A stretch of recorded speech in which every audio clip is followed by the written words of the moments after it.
Chapter 1. Russia in the 19th Century, Tsarism, Society, and Backwardness.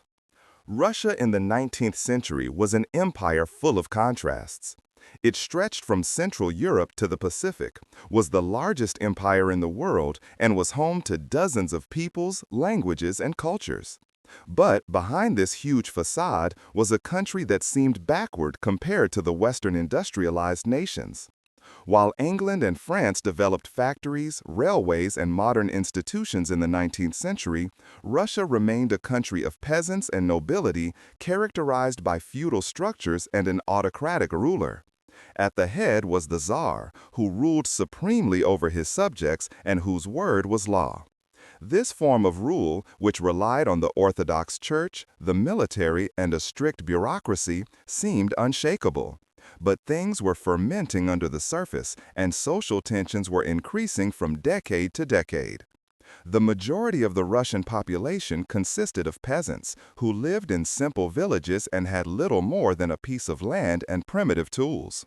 Until well into the 19th century, many of them lived in serfdom, tied to the land of their landlords.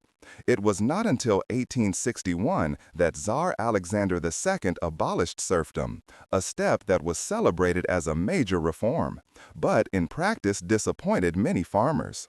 Although they were formally free, they had to pay enormous transfer payments for the land they cultivated, which plunged them into debt. At the same time, the fields were often barren or small parcels, so that poverty and hunger remained omnipresent in many regions. The dream of freedom turned into a new dependency for millions of people. While the rural population suffered from poverty, a working class slowly emerged in the cities. Russia began industrialization in the 19th century, although late, but nevertheless intensively. Especially under Tsar Alexander III and Nicholas II, the state promoted the construction of railways, factories, and new industrial centers. Cities such as St. Petersburg and Moscow grew rapidly, and with them emerged a layer of workers who toiled in the factories in harsh conditions. Long working hours, low wages, a lack of rights, and miserable living conditions shaped their everyday lives. The factory workers soon developed a class consciousness, and a revolutionary mood grew in the urban centers, which laid the foundations of the later upheavals. On the other hand, there was the Russian nobility, a small minority that had vast estates and dominated social life. Many nobles lived in luxurious palaces, maintained close contacts with the Tsar's court, and enjoyed privileges that the old structures secured them. They formed the pillar of the Tsarist Empire and were at the same time filled with the fear of losing their power. Between them and the masses of peasants and workers, there was a deep abyss that could hardly be bridged. The intelligentsia, a small but influential layer of educated people, also played a decisive role. Writers, philosophers, teachers, and students began to critically examine social ills. Works by Dostoevsky, Tolstoy, and Chekhov reflected the inner turmoil of society, while political thinkers developed new ideas. Western theories such as liberalism, socialism, and finally Marxism found their way to Russia and offered alternatives to the autocratic order. Secret writings were spread among students and workers that dreamed of a better, fairer world. The rule of the Tsar was strongly based on the Orthodox Church, which served as an ideological foundation. It preached obedience and submission to the God-given ruler. Priests explained to people that suffering on earth was part of the divine plan, and many believers found solace in religion. But the more social problems and injustice became visible, the more the church came under criticism as it was considered a pillar of the hated system. In addition, Russia was repeatedly involved in wars that exacerbated the grievances. The Crimean War in the mid-19th century showed the backwardness of the Russian army, which was poorly equipped and organized.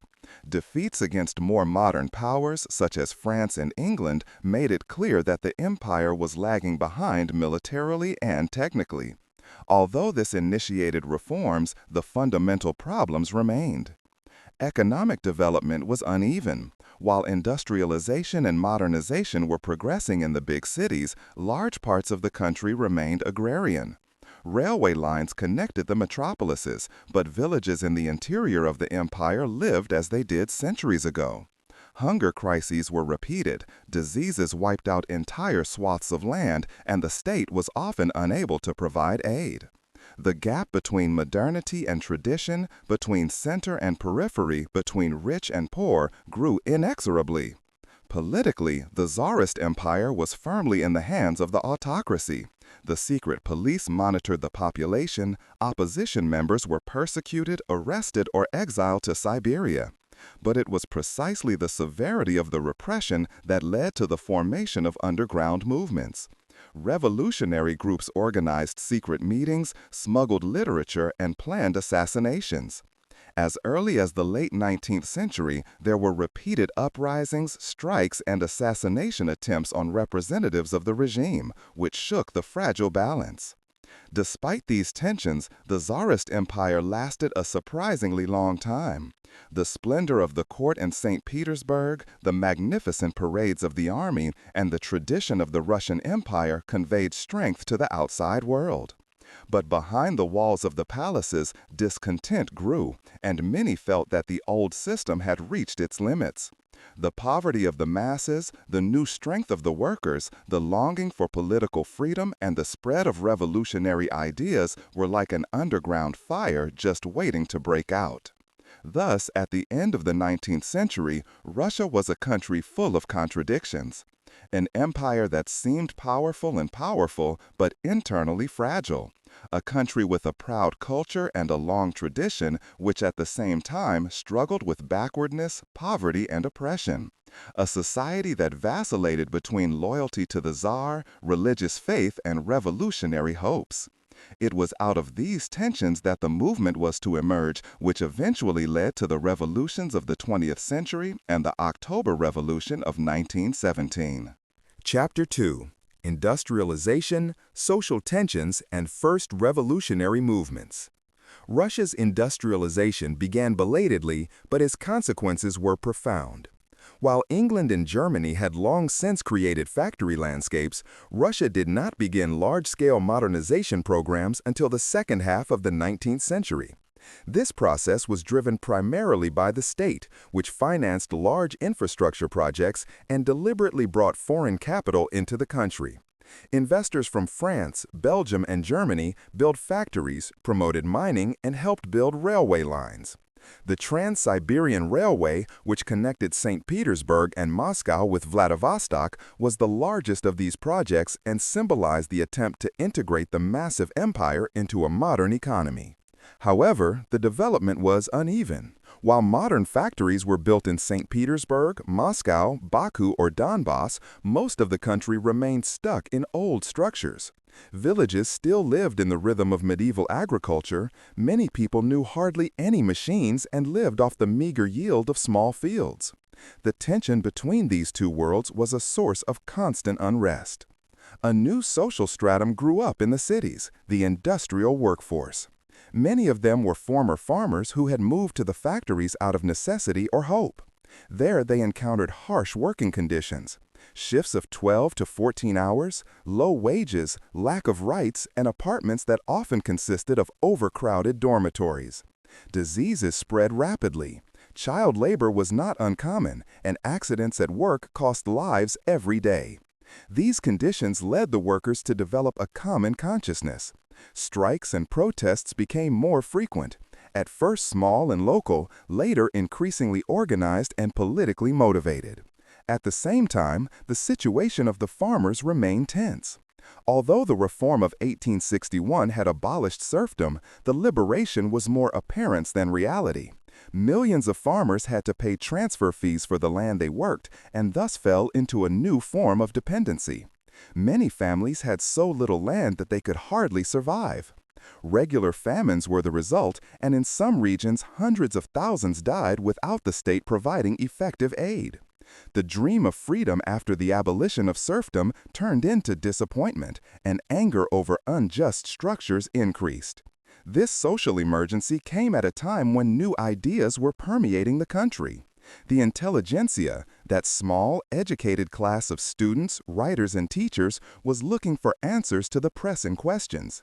In the 1860s and 1870s, the Narodniki, the so-called Narodoks, shaped the discussion. They believed that the peasants were the heart of Russian society and that a revolution could only succeed if they were won over to the overthrow. Many young idealists moved to the villages to educate the farmers, but they were met with mistrust there. The rural population, shaped by tradition and religion, often saw foreigners more as troublemakers than liberators. Nevertheless, the movement shaped political thinking and laid the foundation for later radical currents. At the same time, Marxist ideas gained ground. They came through writings that were secretly smuggled into the country and found an attentive audience in the cities. The theory that the working class was the decisive force of a coming revolution fit the experience in the factories. Georgy Plekhanov was one of the first to systematically transfer Marxism to Russia. In exile, he wrote writings that circulated underground and shaped a new generation of revolutionaries. The Tsars reacted to these developments with a mixture of reforms and repression. On the one hand, they promoted economic projects, and on the other hand, they used the secret police to persecute members of the opposition. Anyone who distributed leaflets or organized strikes risked imprisonment or exile to Siberia. But the government's harshness only fueled more resistance. Assassination attempts on civil servants and military personnel increased, and in 1881, even Tsar Alexander II fell victim to an attack.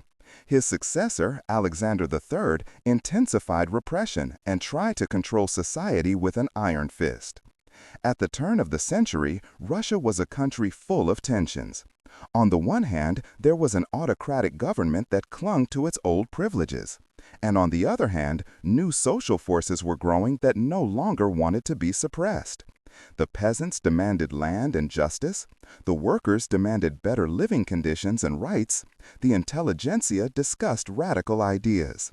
Beneath the surface, a storm was brewing that was becoming increasingly difficult to control.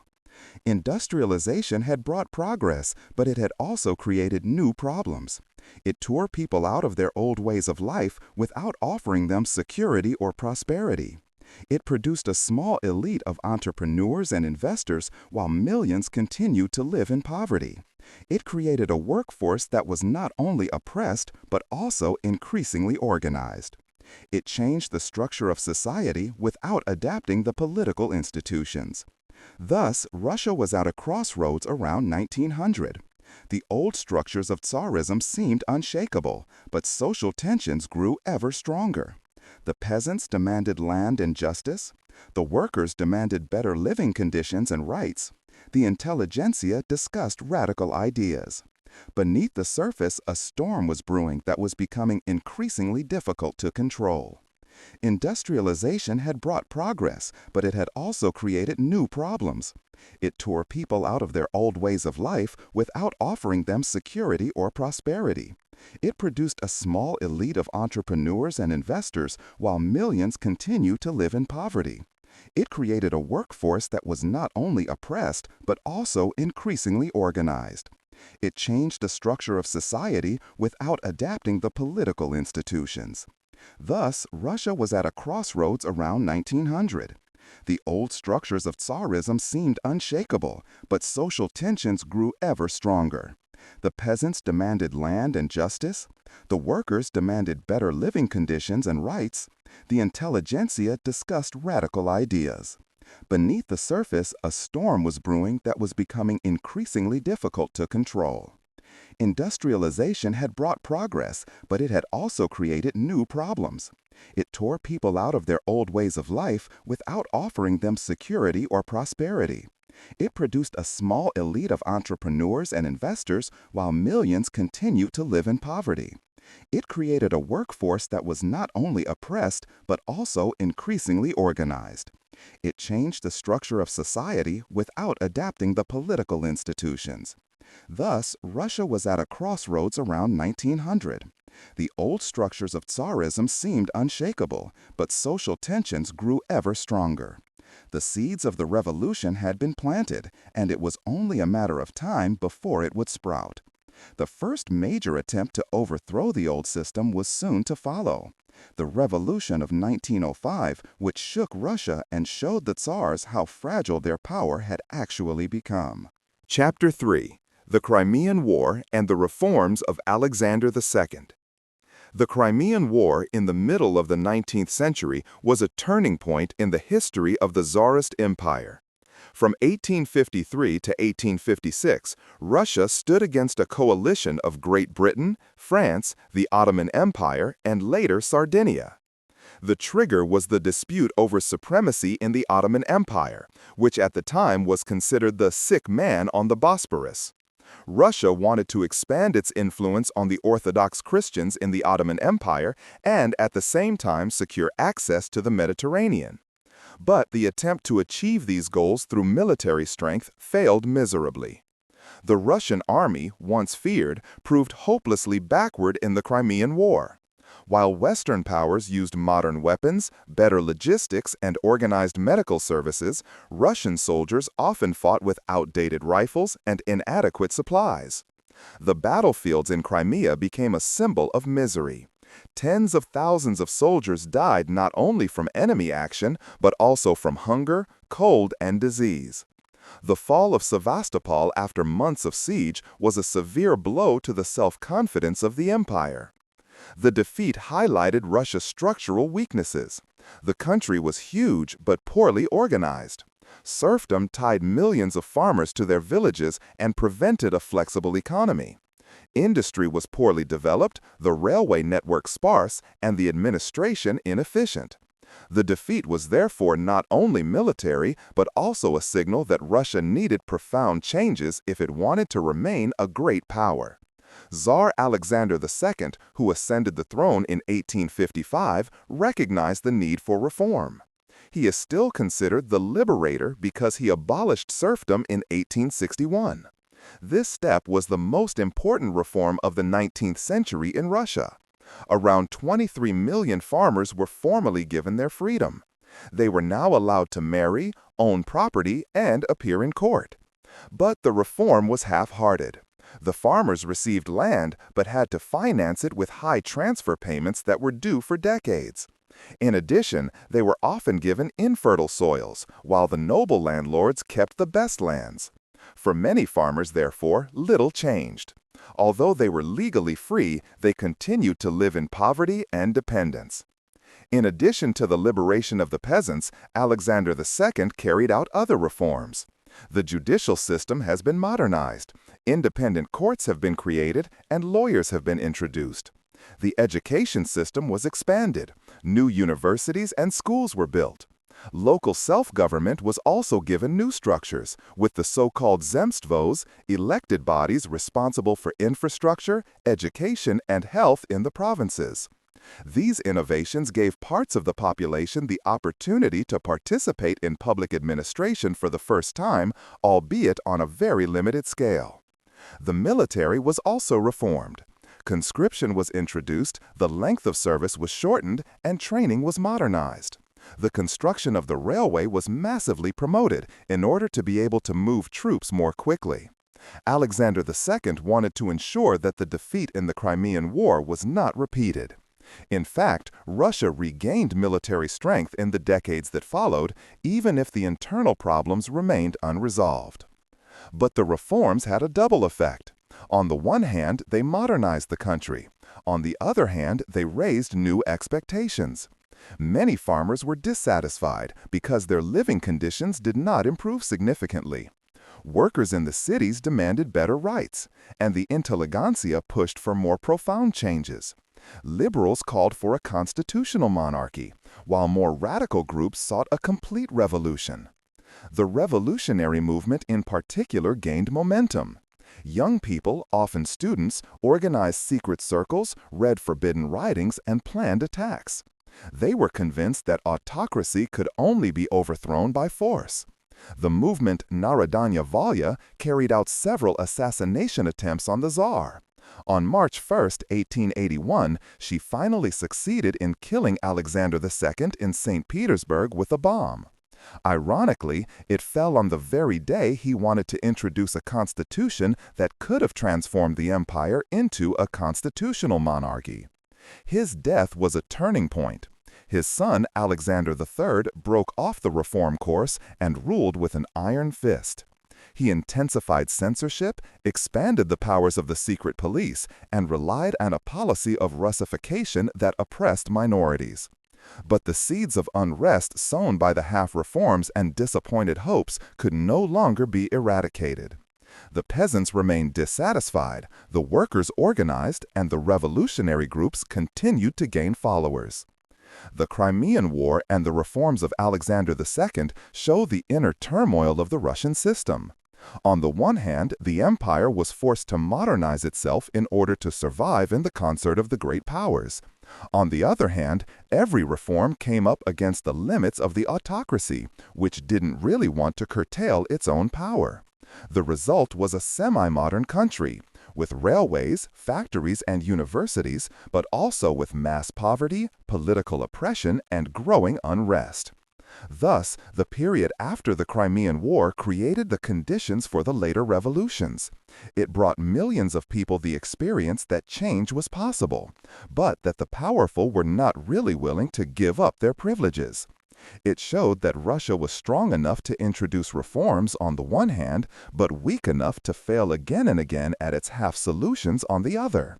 This contradiction accompanied the Reich into the 20th century and finally led to the explosion in 1917. Chapter 4. The Emergence of Revolutionary Groups. Narodniki, Anarchists, Marxists. In Russia in the late 19th century, numerous revolutionary groups emerged that turned against autocracy and sought different ways to overcome the old system. The political and social tensions created by the incomplete reforms, the poverty of the peasants, and the harshness of the government gave a boost to these movements. While the Tsars tried to secure their rule with police, censorship, and the army, people gathered in the cities and villages striving for radical change. This diversity of currents shaped the Russian revolutionary movement and ultimately led to the parties that were to determine the course of history in 1917. The first major revolutionary movements were the Narodniki, the so-called Narodniks.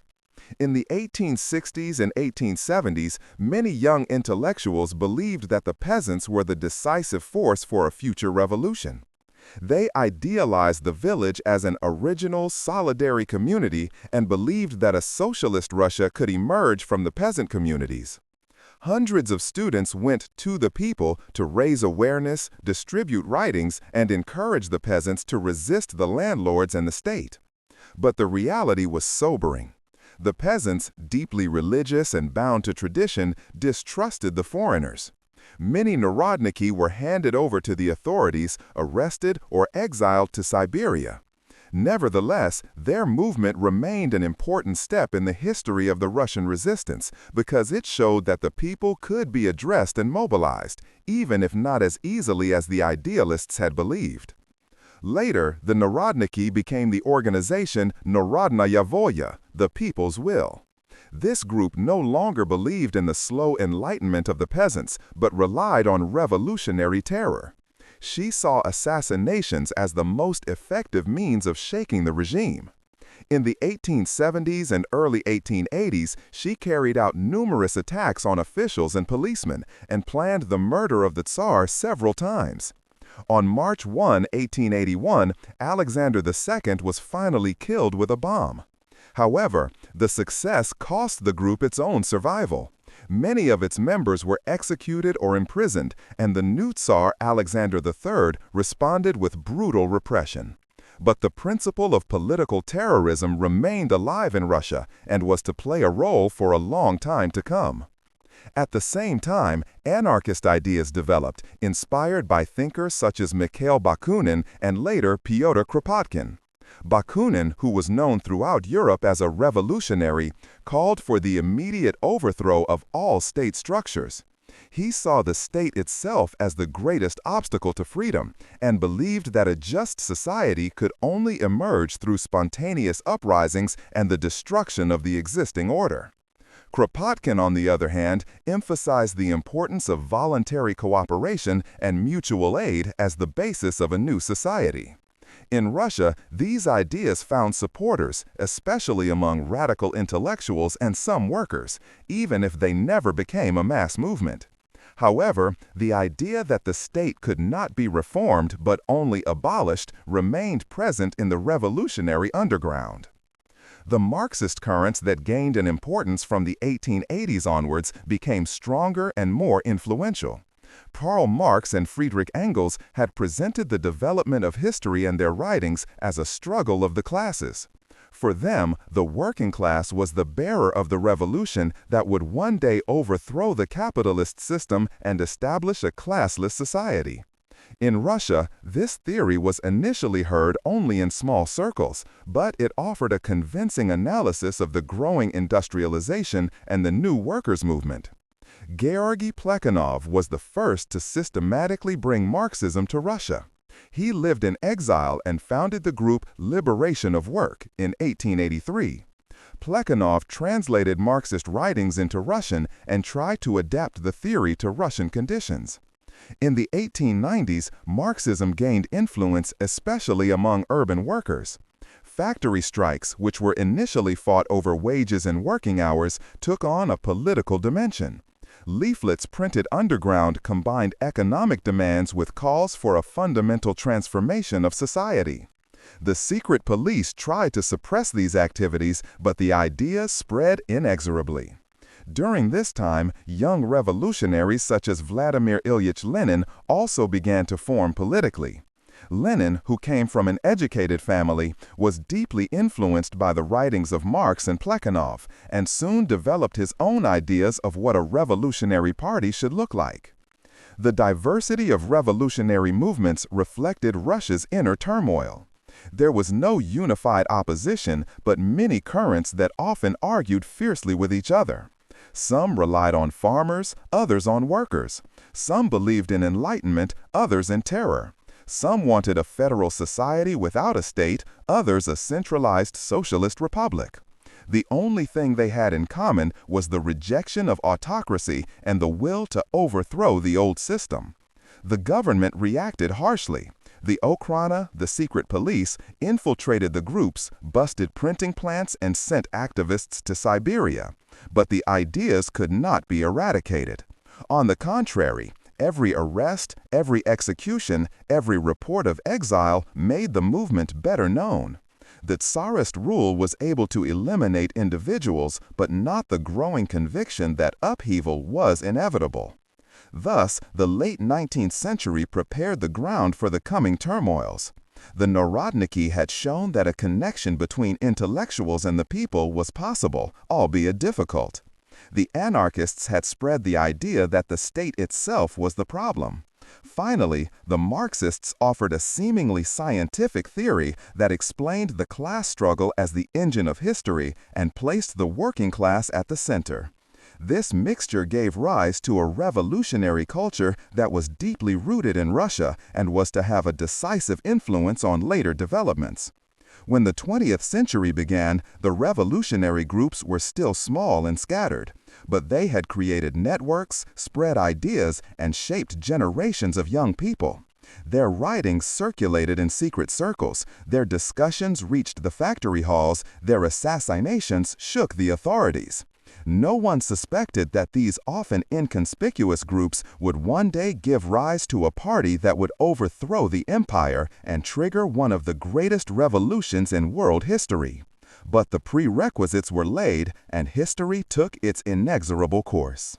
Chapter 5. The Revolution of 1905. Causes, Course, Consequences. The Revolution of 1905 was the first major blow to autocracy in Russia and a harbinger of the later events of 1917. It did not erupt out of nowhere, but was the result of decades of tensions marked by poverty, social inequality, and political oppression. The outbreak of the Russo-Japanese War in 1904 dramatically exacerbated the situation. Russia, believing that it could easily defeat an Asian regional power, suffered catastrophic defeats. The fleet was almost completely destroyed at Tsushima, and the army suffered severe setbacks in Manchuria. The military disgrace once again exposed the weaknesses of the empire: poor organization, corruption in the army, and an infrastructure that was not up to the demands of modern warfare. At the same time, the situation inside the country deteriorated. In the cities, workers suffered from rising food prices, long working hours, and stagnating wages. Strikes became more frequent, and the factory districts became hotbeds of discontent.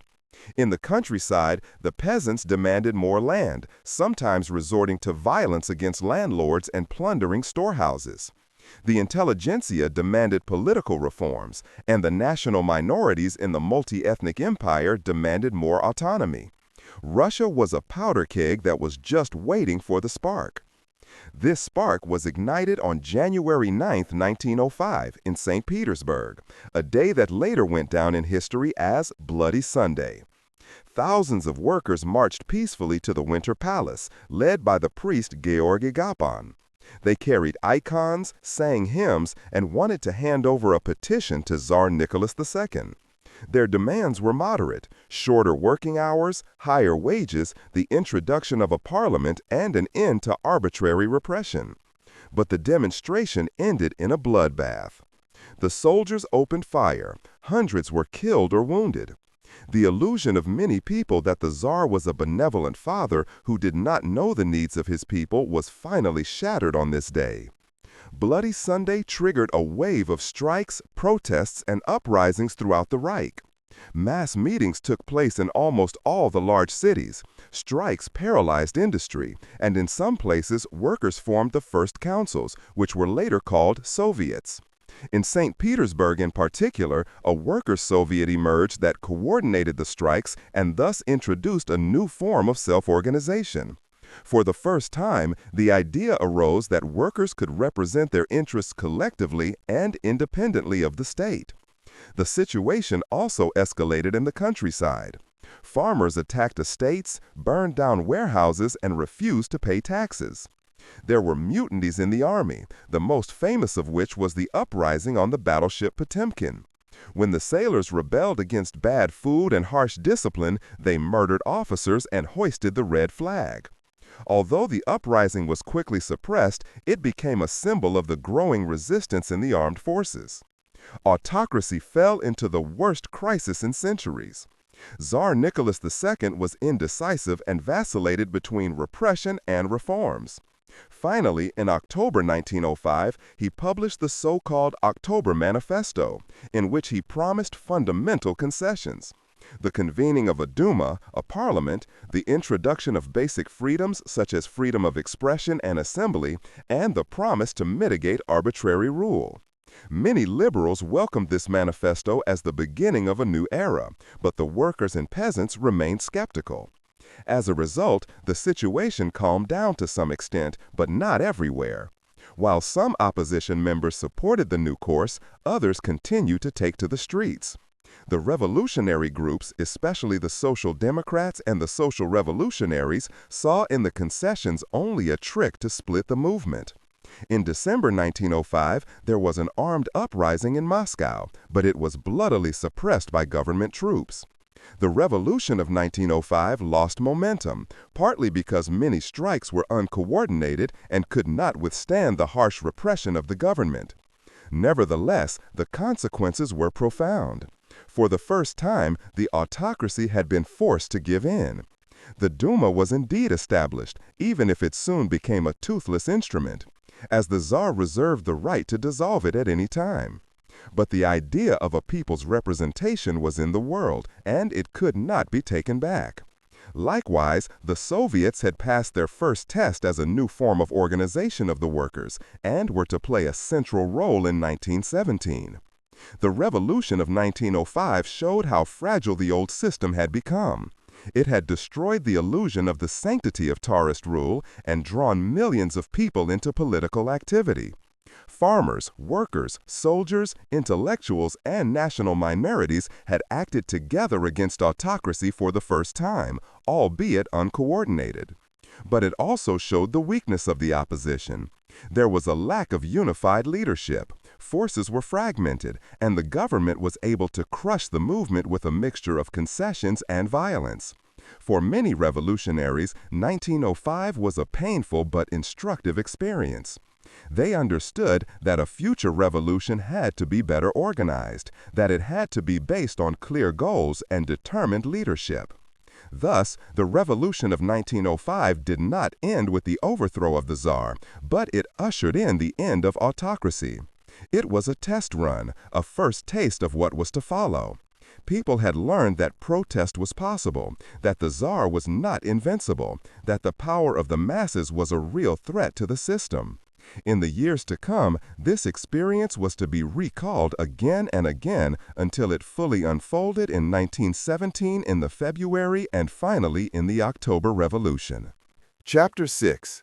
The Role of the Duma and the Politics of Tsar Nicholas II. After the Revolution of 1905 and the October Manifesto, which Tsar Nicholas II had to publish under pressure from the masses, Russia entered a new phase. For the first time in its history, the empire was given a representative body, the Duma, which was to function as a parliament. For many, this was a historic moment that promised the beginning of a constitutional monarchy. But the hopes placed in the Duma were not fulfilled. Instead of real co-determination, the Duma remained largely a powerless instrument, while the Tsar clung to his absolute rule. The first Duma met in the spring of 1906. It consisted mainly of liberal deputies, farmers' representatives, and members of the new Constitutional Democratic Party, the so-called Cadets. These demanded comprehensive reforms, a redistribution of land, a strengthening of the rights of farmers, a real separation of powers and control of the government by parliament.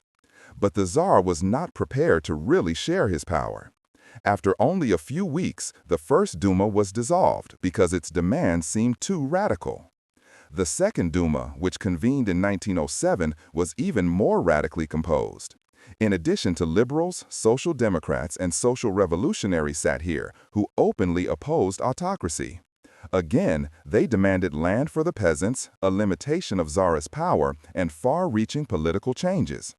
Nicholas II reacted harshly. This Duma was also dissolved after a short time, and many deputies were arrested or sent into exile. As a result, the government changed the electoral law so that conservative forces were preferred. The third and fourth Dumas, which met until 1917, were much more loyal to the government and had less influence. Although some reforms were passed during these years, for example in the education system or in the modernization of agriculture, the fundamental problems remained unsolved. For many people, the Duma had become a symbol of the system's inability to allow real change. Politics under Nicholas II was marked by contradictions. On the one hand, the government tried to push ahead with the modernization of the country. Prime Minister Pyotr Stolypin tried to pacify the peasants with reforms. He introduced measures to make it easier for farmers to acquire their own land, hoping to create a class of wealthy farmers to support the regime. But these reforms progressed only slowly and never reached the mass of the rural population. In addition, Stolypin was assassinated in 1911, which abruptly ended the reform efforts. On the other hand, Nicholas II rigidly adhered to autocracy. He was convinced that he was appointed by God himself and that it was his duty to rule absolutely. This attitude blinded him to the growing discontent in the country. While he held court ceremonies in the Winter Palace, millions of peasants suffered from hunger, and workers in the cities fought for their livelihoods. The Duma, which could have been a bridge between the people and the ruler, became a place of permanent conflict, which only increased mistrust. In addition, trust in the Tsar's court was further eroded by scandals and intrigues.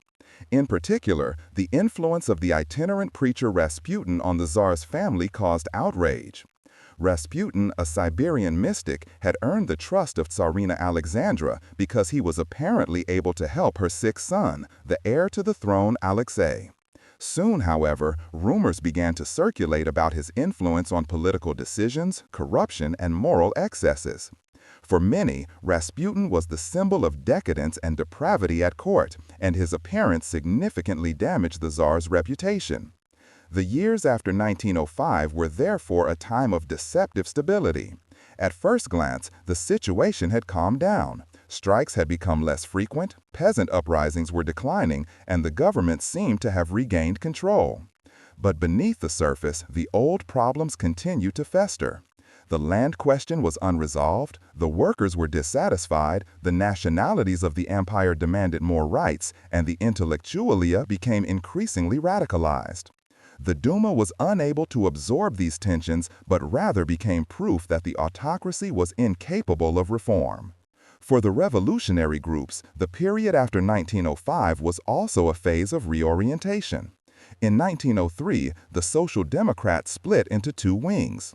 The Bolsheviks under Lenin, who demanded a tightly organized vanguard party, and the Mensheviks, who favored a broader mass party.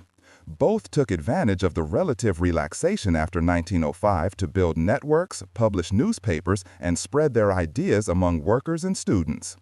The social revolutionaries also remained active, especially in the countryside, where they continued to assassinate high-ranking officials.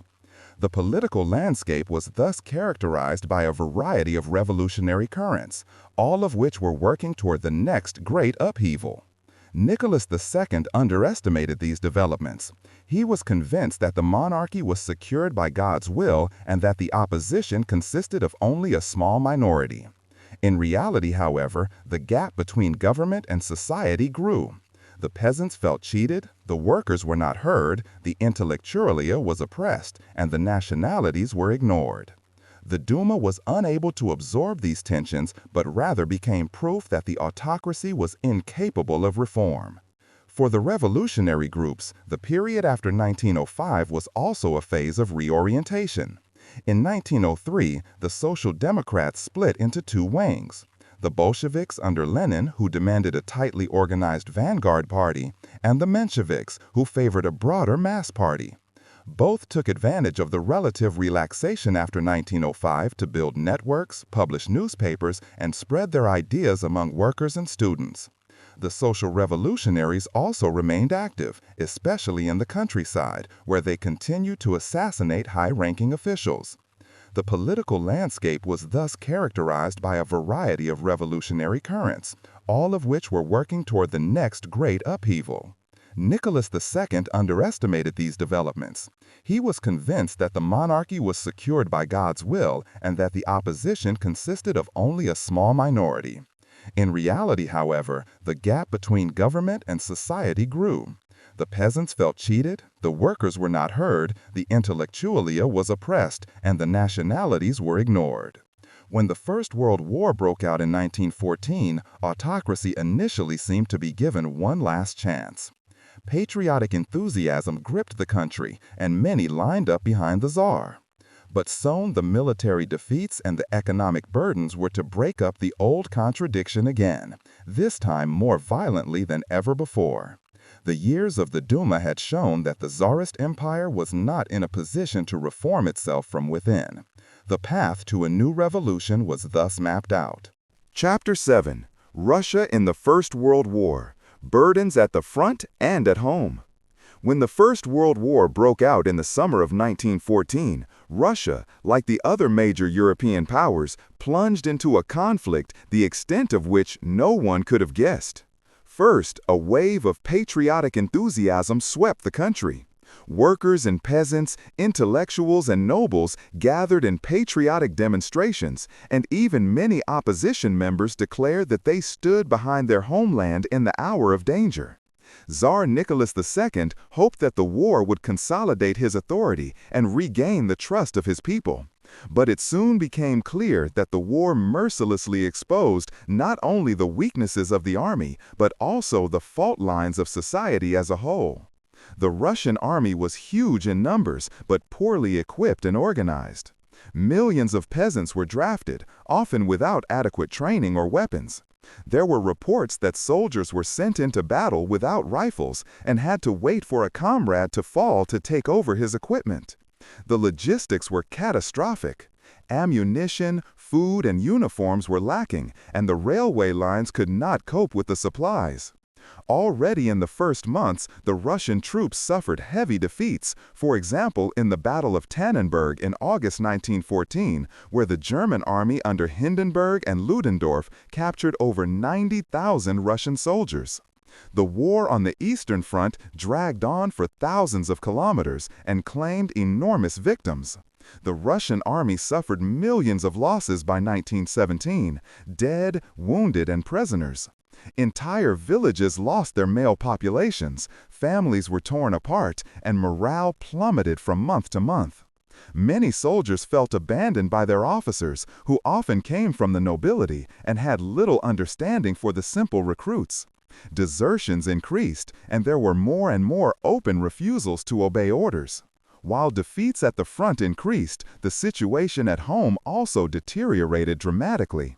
The economy was geared towards war, but industrialization could not meet the demand. Factories worked around the clock, but raw materials and machinery were lacking. Agriculture suffered because millions of farmers served as soldiers, and there was a shortage of workers in the fields. Transports were inadequately organized, so that grain rotted in the villages while the cities suffered from hunger. Bread, meat, and fuel became scarce, and long queues in front of shops became commonplace. Social tensions intensified. In the cities, food prices rose immeasurably while wages barely kept pace. Workers went on strike despite the war, and women who had stepped in at the factories also demanded better conditions. In the countryside, anger grew over the unequal distribution of land and the high taxes demanded by the state. Nationalities such as Poles, Finns, and Ukrainians saw the weakness of the Tsarist Empire as an opportunity to raise their own demands for independence. In addition, there was the crisis of the political system. Tsar Nicholas II decided in 1915 to personally take over the supreme command of the army. In doing so, he wanted to underline his role as supreme warlord, but the step proved fatal, because now every military failure was directly linked to his person. While he was at the front, his wife Alexandra ran the government in Petrograd, supported by Rasputin. Trust in the leadership declined rapidly. The Duma, which could have played a stronger role, was ignored. Many MPs and even conservative politicians warned that the monarchy was squandering its last chance. Rasputin became a symbol of decay during these years. His influence on the Tsarina, his alleged co-determination in government decisions, and the scandal surrounding his private life outraged broad sections of the population. Rumors of corruption, nepotism, and betrayal made the rounds. In 1916, nobles murdered Rasputin in a desperate attempt to save the monarchy's reputation. But the crisis had long since progressed too far. The front and the homeland were equally exhausted. Soldiers no longer had confidence in their officers.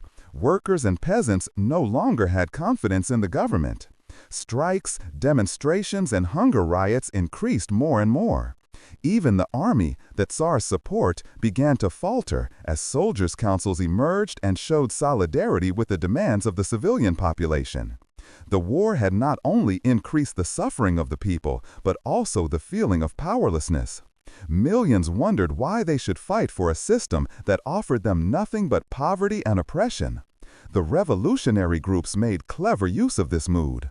Social Democrats, Bolsheviks, and Mensheviks, but also social revolutionaries, spread the slogan, "Peace, bread, and land." These simple words summed up what millions felt. As the war entered its third year, Russia was a country on the verge of collapse. The defeats at the front, hunger in the cities, the agricultural crisis, and the failure of the government formed an explosive mixture. The Tsar, through his stubbornness and his adherence to the autocracy, had lost the trust of even those who had previously supported him. The old structures collapsed, and a new force was formed, the people, who were no longer willing to endure the misery. The First World War had plunged Russia into a crisis greater than any before. He had exposed the weaknesses of the system and pushed society to its limits.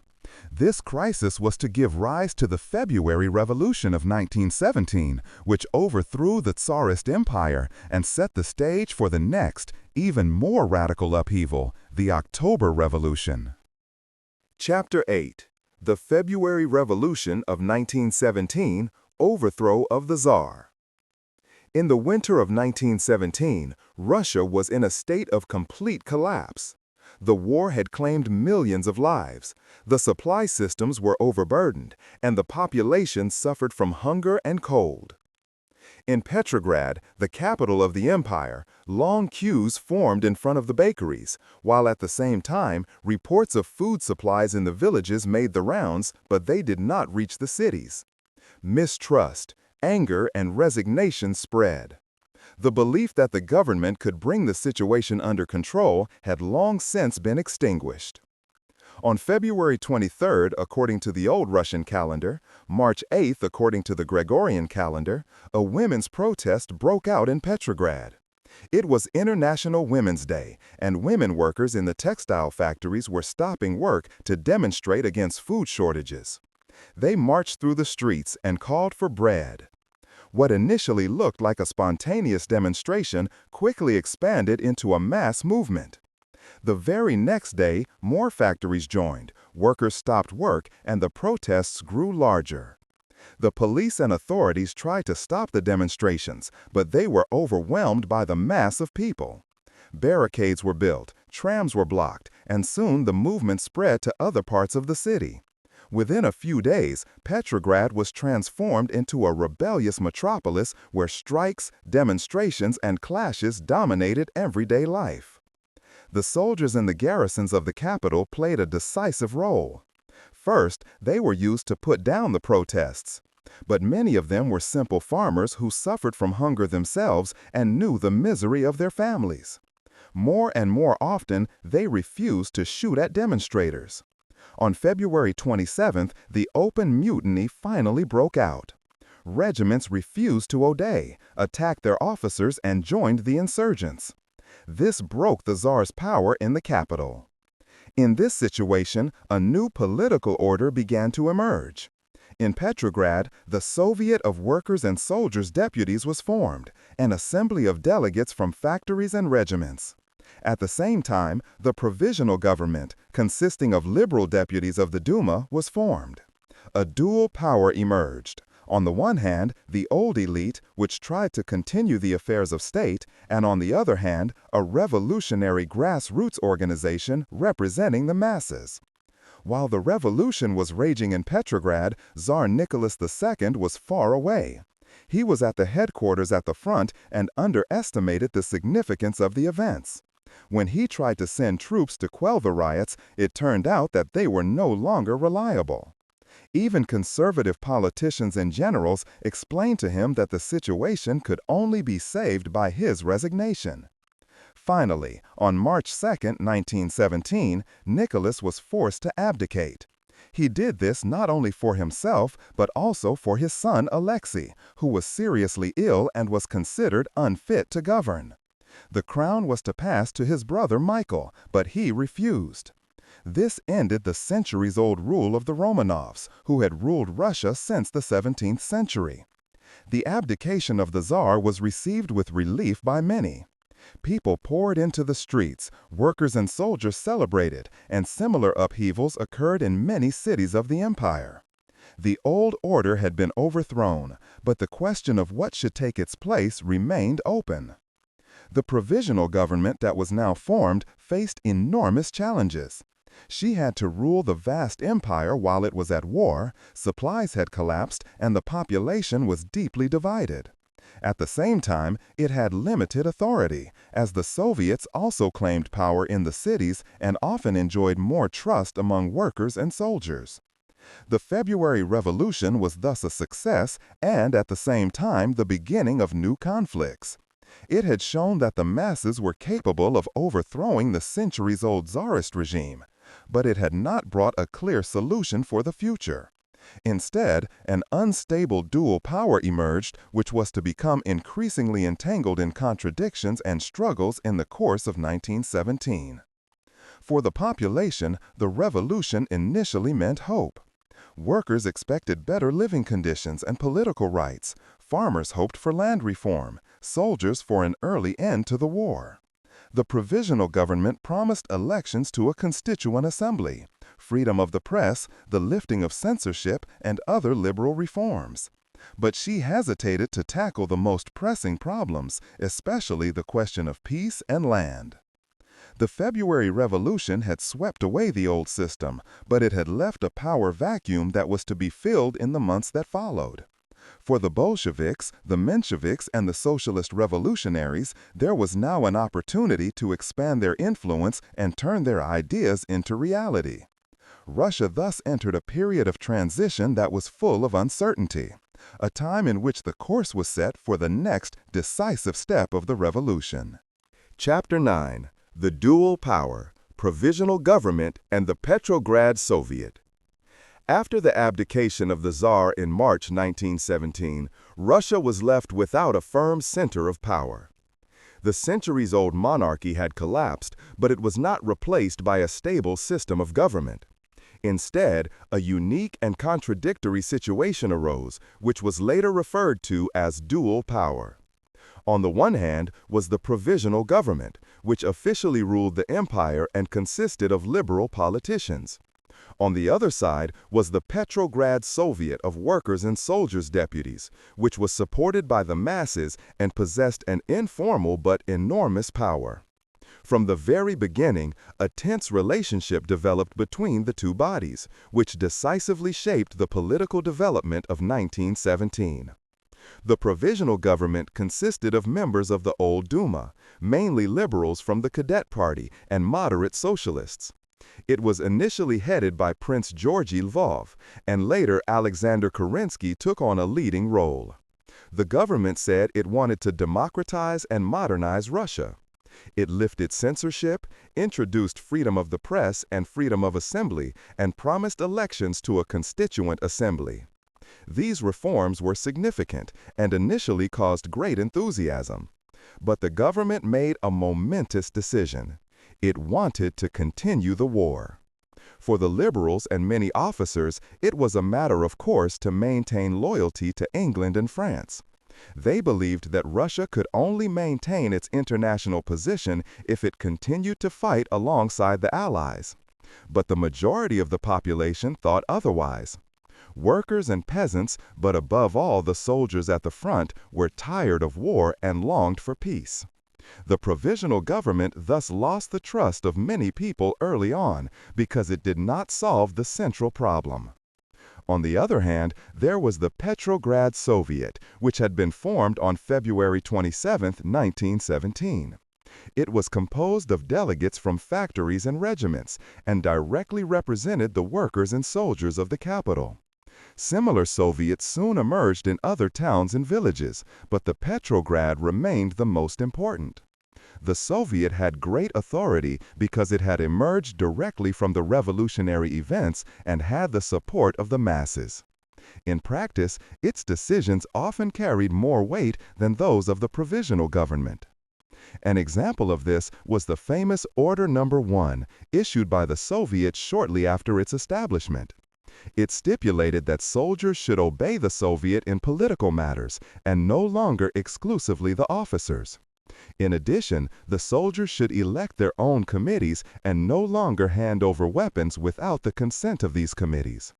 This order weakened discipline in the army, but strengthened the soldiers' confidence in the revolution. At the same time, he made it clear that the authority of the old structures had been broken, and that the Soviet exercised de facto control over large parts of the military. The coexistence of the Provisional Government and the Soviet led to a complicated power structure. Officially, the government had power, but it could not push through a decision without the consent of the Soviet. In practice, this meant that important issues were constantly blocked or watered down.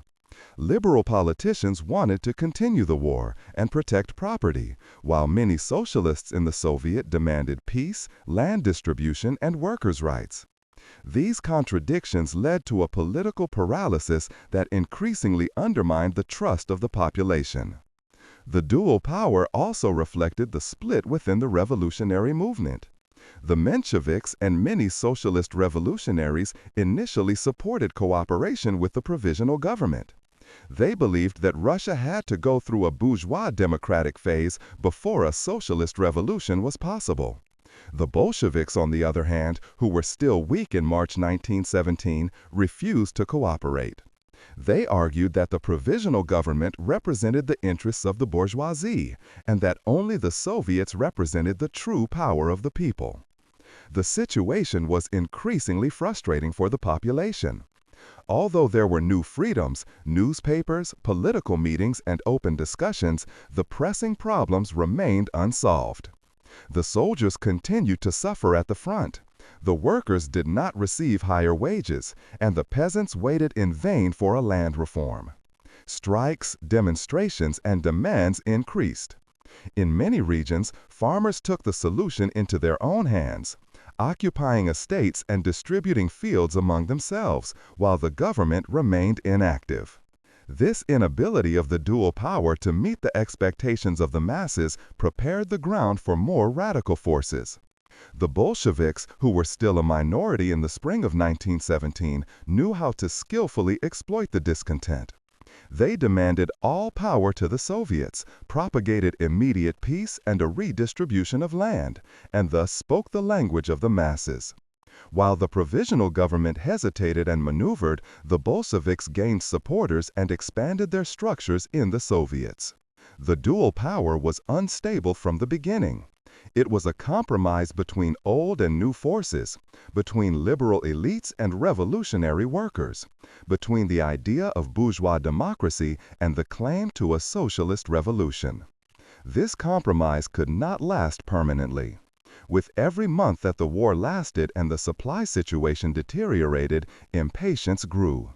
The Provisional Government lost credibility, while the Soviet became the real authority. The months after the February Revolution were therefore marked by a strange mixture of hope and disappointment. Many people were proud of the overthrow of the Tsar and hoped for a better future. At the same time, they felt that the new rulers were not able to meet their expectations. This rift was to deepen in the course of 1917 until it culminated in a new, more radical upheaval in October. Chapter 10. Lenin Returns, April Theses and New Direction. In the spring of 1917, a few weeks after the fall of the Tsar, Russia's political landscape was still completely open. Various parties and groups struggled for influence. The Provisional Government tried to hold the country together, and the Soviets in the cities had become the mouthpiece of the workers and soldiers. In this confusing situation, a figure who was to become decisive returned, Vladimir Ilyich Lenin. Lenin had spent the years before in exile, mostly in Switzerland. After the outbreak of the revolution, he feverishly searched for a way to return to Russia. It was the German government that paved the way for him.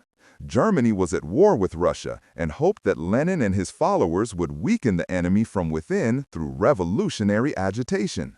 So Lenin received permission to travel in a sealed train via Germany to Finland and on to Petrograd. He arrived there on April 3, 1917. His return was an event of symbolic significance. Workers, soldiers, and Bolsheviks greeted him at the train station, flags were waved, and revolutionary songs were played. But Lenin disappointed many expectations, because he did not preach support for the Provisional Government, as parts of the Bolsheviks did, but a break with it. The day after his arrival, he presented his famous April Theses, which radically changed the political goal of the Bolsheviks. In the April Theses, Lenin first called for immediate peace. War, he declared, was an imperialist conflict that served only the interest of the capitalists and great powers. Russia must no longer lead it, but must withdraw immediately. This demand directly addressed the longing of the soldiers and workers who suffered from the victims of the war. Secondly, he demanded the transfer of all power to the Soviets. The Provisional Government was an organ of the bourgeoisie, incapable of representing the interest of the masses. Instead, the Soviets would have to take sole control of the government, since they were the real voice of the people. This slogan, "All power to the Soviets," soon became the central slogan of the Bolsheviks. Thirdly, Lenin demanded the immediate expropriation of the large landed holdings and the transfer of the land to the peasants. In doing so, he took up a central demand that had long been discussed in rural areas. Many peasants had already begun to occupy estates on their own authority and saw in Lenin's words the confirmation of their hopes. Finally, Lenin called for the Bolsheviks to be made a tightly organized party that would not be satisfied with compromises. He emphasized that the revolution must not remain stuck in a bourgeois democratic phase, as the Mensheviks and other socialists assumed, but must pass directly into a socialist revolution. In doing so, he turned the previous Marxist orthodoxy in Russia upside down, which had actually assumed that the bourgeoisie would take power first and only later the working class. The April theses met with mixed reactions. Even many Bolsheviks were initially irritated. Some considered Lenin's demands utopian and dangerous, others premature. But Lenin knew how to defend his position with iron energy and to pick up on the mood in the country. With speeches in factories, barracks, and in meetings, he convinced more and more people. His uncompromising stance appealed to those who were disappointed by the incompetence of the Provisional Government and demanded quick solutions. In particular, the demand for peace, land, and bread struck a chord with the times. It was simple, clear, and understandable. While the government promised vague reforms and defended the continuation of the war, Lenin offered a concrete alternative: immediate peace, land for the peasants, food for the cities. These slogans were spread in leaflets in newspapers and met with great resonance. The Bolsheviks, who had been a relatively small party at the beginning of 1917, now began to grow rapidly. Their membership multiplied, their newspapers reached hundreds of thousands, and they gained increasing influence in the Soviets. Although the Mensheviks and socialist revolutionaries still remained dominant, the Bolsheviks grew stronger from month to month. The April theses thus marked a turning point. They gave the party a clear line that distinguished it from all other political forces. While the liberals clung to the old order and the Mensheviks opted for a slow transition, Lenin offered a radical vision, an immediate seizure of power by the working class and peasants. This vision was to prove decisive in the months that followed, as it mobilized the dissatisfied and focused on a new revolutionary future. Lenin's return and his theses were not only a political program, but also a symbol of determination. In a time of uncertainty in which many politicians hesitated and wavered, he appeared with clear words and unwavering will. He thus became the face of the radical revolution, and his party gained the momentum that would later bring it to power in October 1917. Chapter 11. The Growing Discontent: Peace, Land, and Bread. In the course of 1917, the situation in Russia worsened from week to week. The euphoria of the February Revolution, the joy of the overthrow of the Tsar, and the hopes for a new, better order quickly evaporated. Instead, disillusionment spread because the country's pressing problems remained unsolved.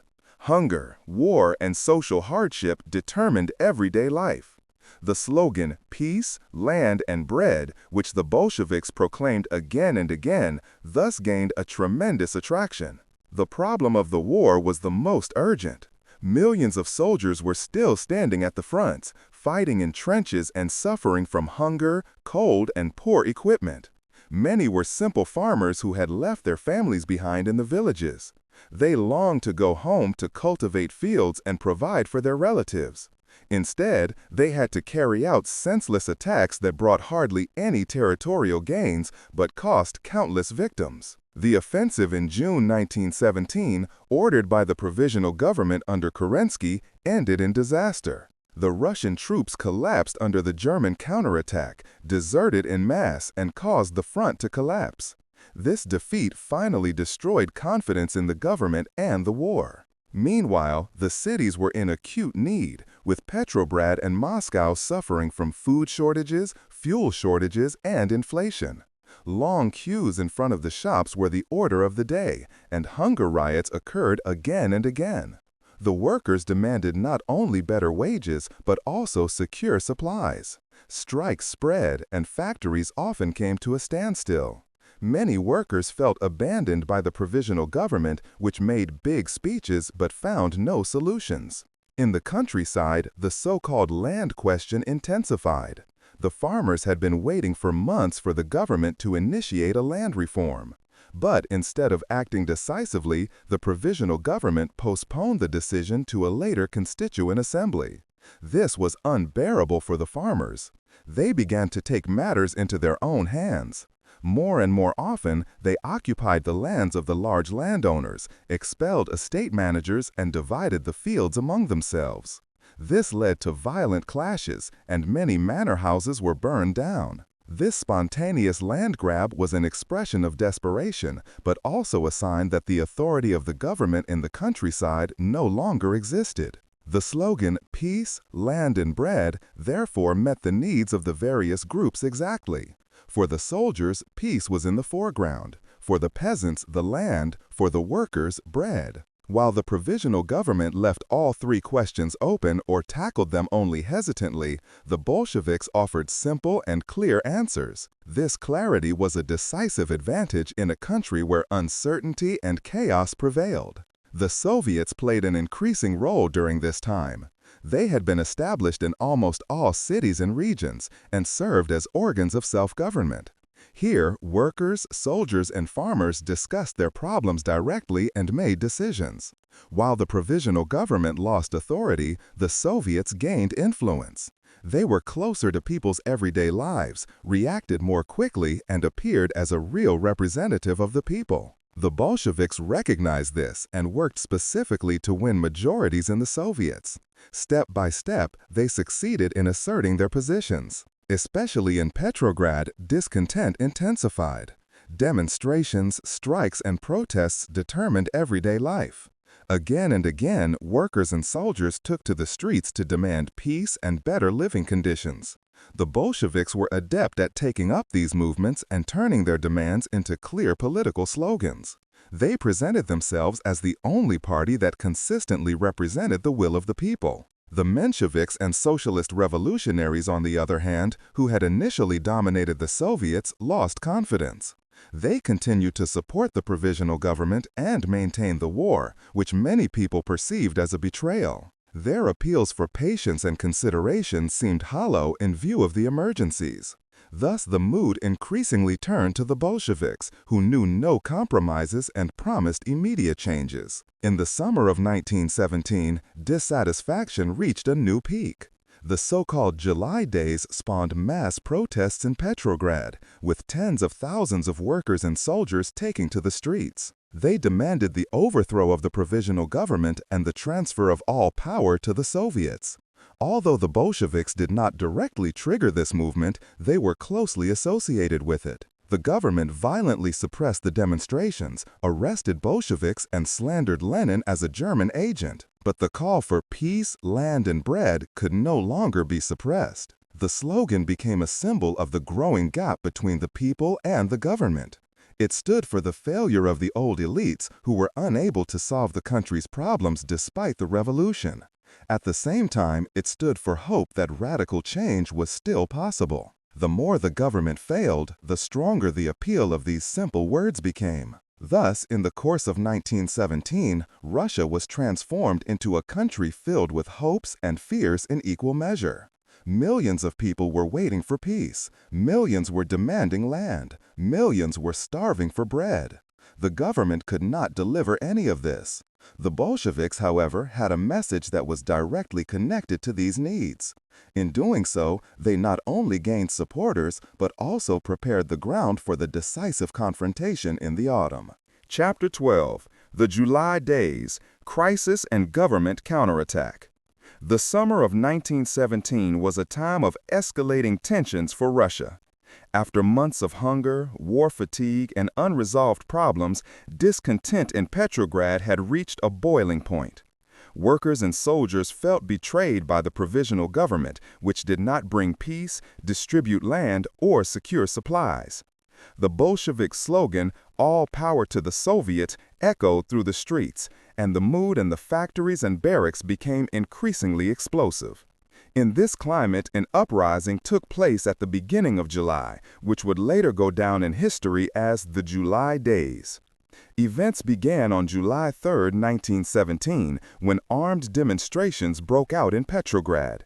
Workers, sailors, and soldiers marched through the city in large groups, demanding the immediate takeover of power by the Soviets.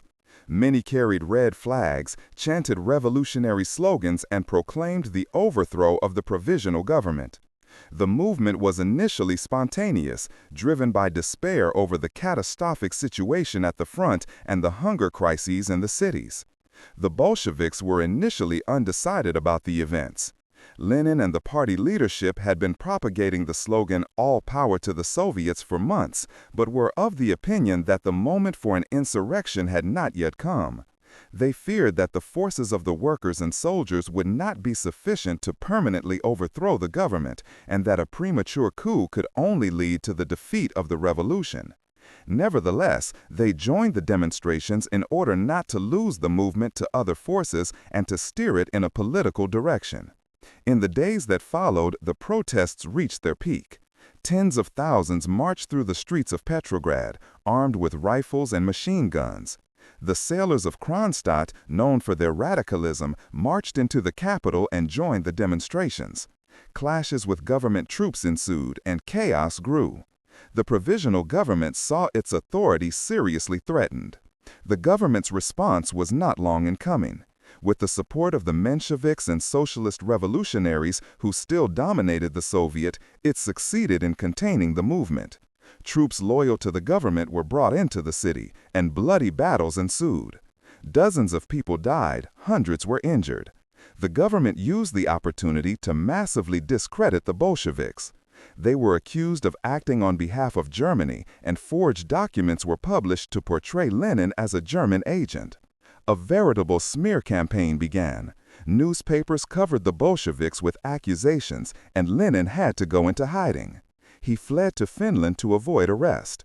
Other leading Bolsheviks, such as Trotsky, were arrested and imprisoned.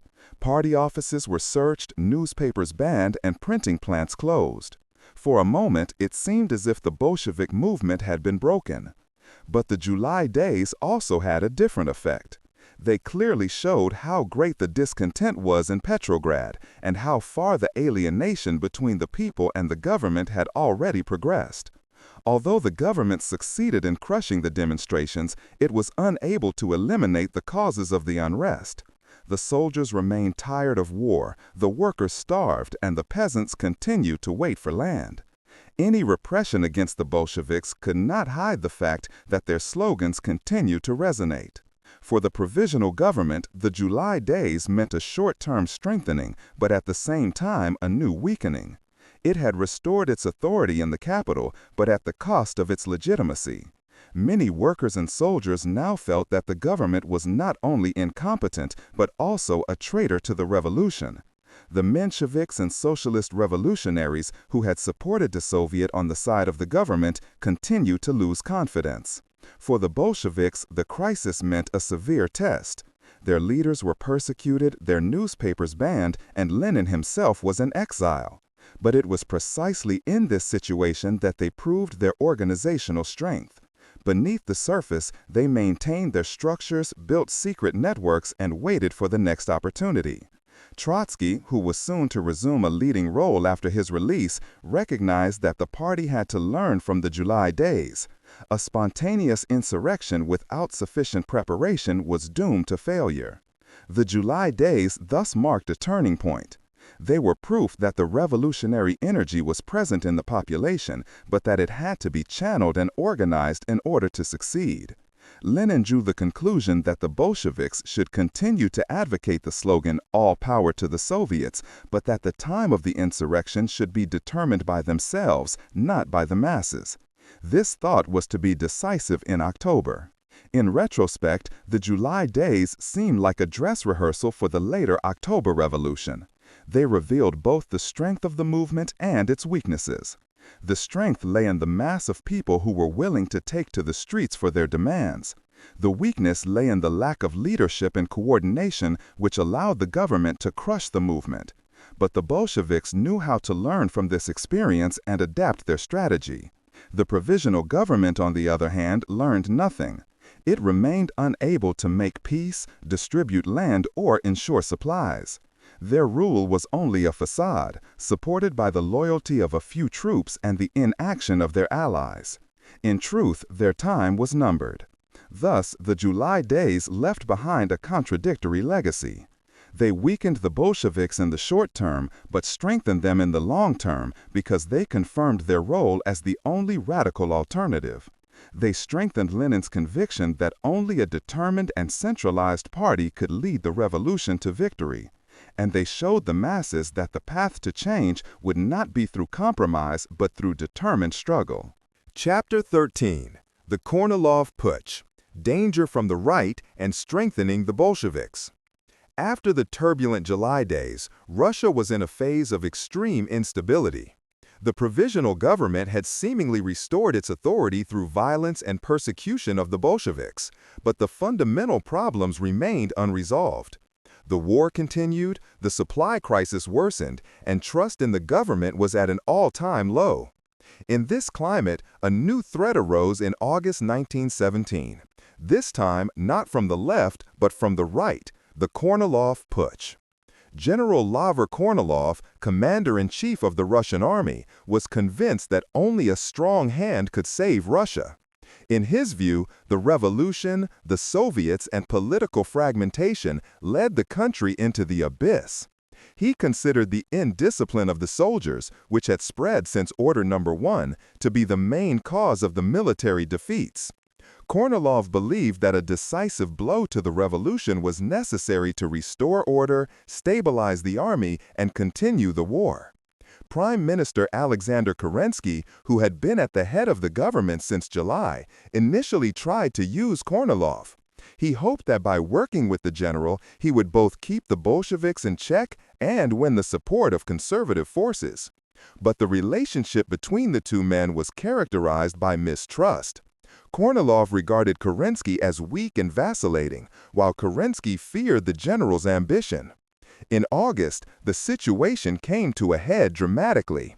Kornilov marched with troops towards Petrograd, officially to protect the government from an alleged Bolshevik uprising. But it was clear to many that he really intended to take power himself and establish a military dictatorship. Kerensky recognized the danger and declared Kornilov a traitor. The country was suddenly faced with the prospect of an open civil war between the government and the army. In this desperate situation, Kerensky turned to the very forces he had fought a few weeks earlier, the Bolsheviks. He called on the workers and soldiers to defend the revolution and protect Petrograd from Kornilov's troops. The Bolsheviks immediately seized this opportunity. They organized strikes, blocked railway lines, and made speeches to get the Kornilov soldiers on their side. Workers were armed in the factories, and defense committees were formed in the barracks. The Bolsheviks were the real winners of this crisis. Within a few days, they succeeded in stopping Kornilov's advance, not by a major battle, but by political agitation. Soldiers refused to obey Kornilov. Railroad workers misled his trains, and workers prevented his troops from being supplied. Without sufficient support, the coup collapsed even before it reached Petrograd. Kornilov was arrested, and his attempt to establish a military dictatorship ended in fiasco. The consequences of this failed coup were far-reaching. Kerensky had saved his position for a short time, but his credibility was severely damaged. He had first cooperated with Kornilov and then portrayed him as a traitor. For many, a sign of political weakness and opportunism. The conservative forces distrusted him, the liberals considered him incompetent, and the left saw him as a traitor to the revolution. The Bolsheviks, on the other hand, emerged stronger from the crisis.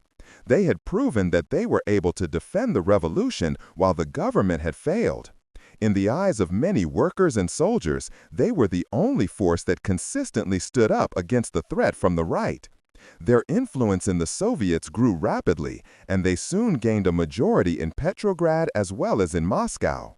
Lenin, who was still underground, analyzed the Kornilov coup as a decisive moment. He saw this as proof that the revolution could only survive if the Bolsheviks took power. It was clear to him that the time for hesitation was over. From now on, he urged a resolute preparation for the insurrection. The Kornilov affair also showed how fragile the authority of the Provisional Government had become. It was no longer able to unite the country, control the army, or secure supplies. Every attempt to stabilize the system only led to new crises. The population was exhausted, patience was exhausted, and the Bolsheviks benefited from this mood to an extent that would have been hard to imagine just a few months earlier.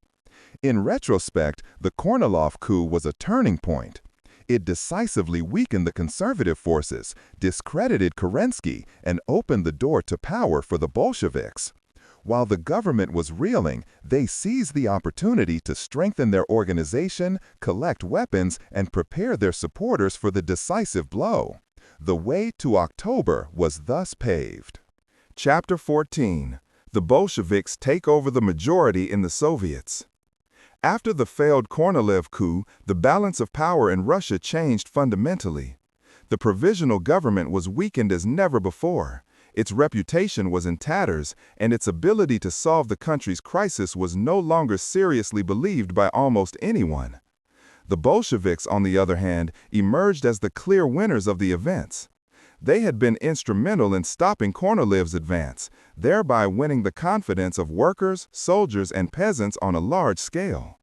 Now began a phase in which the Bolsheviks were to massively expand their influence and finally conquer the majority in the Soviets.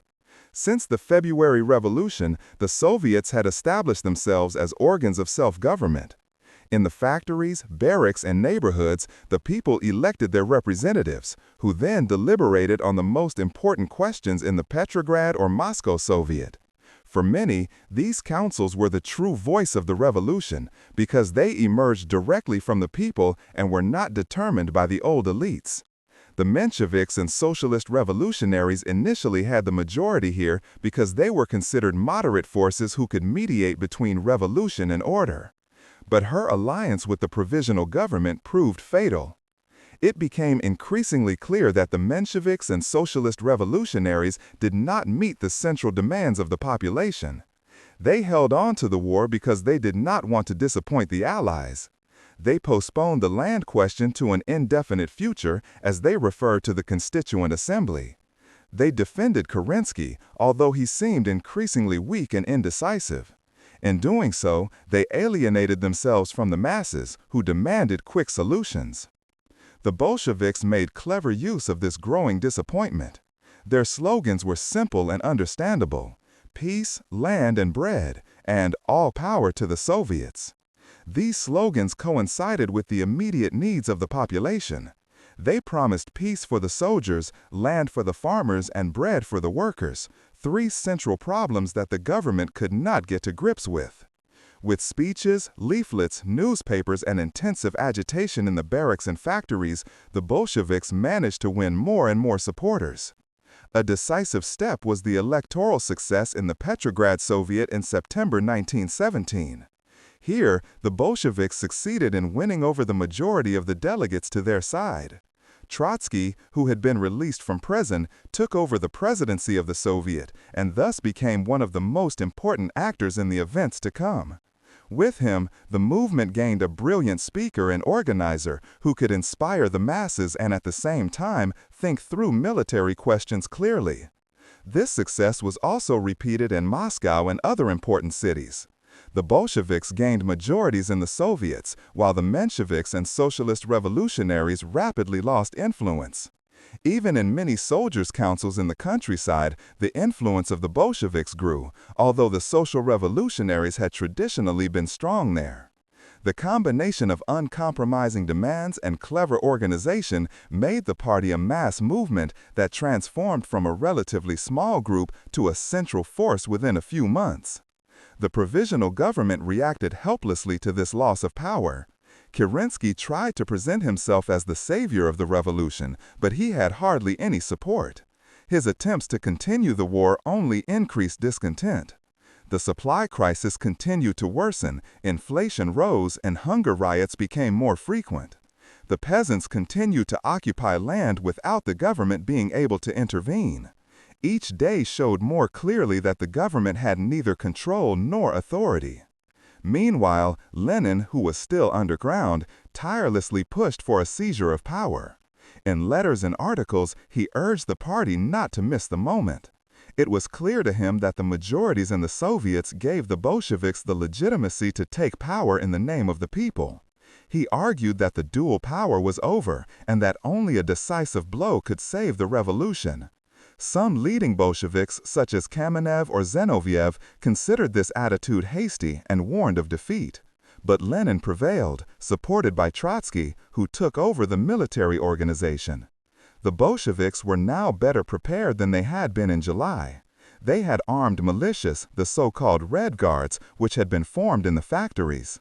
They had strong support from the garrisons in Petrograd, who were war-weary and revolutionary-minded. They controlled the most important Soviets, and thus the political legitimacy. And they had a leadership determined to seize power. The transition of the majority in the Soviets was thus a decisive step on the way to the October Revolution. He turned the Bolsheviks into a mass party that was no longer just on the fringes of politics, but at the center of events. He gave them the basis to put into practice their slogan, "All power to the Soviets," and to establish a new form of rule based on the councils. For the people of Russia, this change meant that their hopes were increasingly focused on the Bolsheviks. As the government lost more and more confidence, Lenin, Trotsky, and their comrades embodied the prospect of a solution to the pressing problems. Millions of people who had hardly thought of the Bolsheviks just a few months earlier now saw them as the only force that could act. Thus, in the autumn of 1917, Russia was approaching a decisive turning point. The Bolsheviks had not only gained influence, they had also taken the political initiative. The majority in the Soviets was the last hurdle they had to overcome in order to openly claim power. The moment of decision was approaching, and October promised to bring the final answer to the unresolved questions of the revolution. Chapter 15. The Armed Uprising, October 1917. The autumn of 1917 was marked by an atmosphere of tense anticipation. In Petrograd, Moscow, and many other cities in Russia, there was a feeling in the air that things were coming to a head. The Provisional Government under Kerensky was little more than a shell. It had no control over the army or the administration, nor did it enjoy the confidence of the population. Hunger, war, and landlessness continued to determine the lives of millions of people. At the same time, the Bolsheviks had taken the political initiative through their majorities in the Soviets, their organization, and their slogans. Everything indicated that a decisive blow was imminent. Lenin, who had been underground since the July days, now vehemently pushed for an armed insurrection. It was clear to him that the window of opportunity was favorable. The Bolsheviks had the majority in the main Soviets. They had the support of the workers and soldiers in Petrograd, and the government was weak and isolated. If one hesitated too long, Lenin argued, the situation could change and the opportunity would be lost. In letters from hiding, he called on the party leadership to immediately prepare for the uprising. There were initially concerns within the party. Leading Bolsheviks such as Kamenev and Zinoviev warned that a premature uprising could fail. They thought it wiser to wait for the Constituent Assembly, which was to be elected in 1917. Lenin and Trotsky, on the other hand, were convinced that the people would not wait any longer, and that the Bolsheviks had a historical duty to act. In the end, their line prevailed, also because the mood in the factories and barracks was clearly revolutionary. Trotsky, who chaired the Petrograd Soviet, took over the organizational leadership of the insurrection. He set up the Military Revolutionary Committee, which was officially supposed to coordinate the defense of Petrograd against possible attacks, but in reality created the structures for the seizure of power. The Red Guards, armed militias of workers, were reinforced, weapons depots were secured, and strategically important points such as train stations, bridges, and telegraph stations were targeted. The plan was not a spontaneous street uprising, but a carefully prepared seizure of power. The aim was to occupy the control centers of the city, isolate the government, and put the Soviet in its place as the legitimate authority. Lenin insisted that the insurrection should not appear as a pure coup, but as a decision in the name of the Soviets, and thus in the name of the people.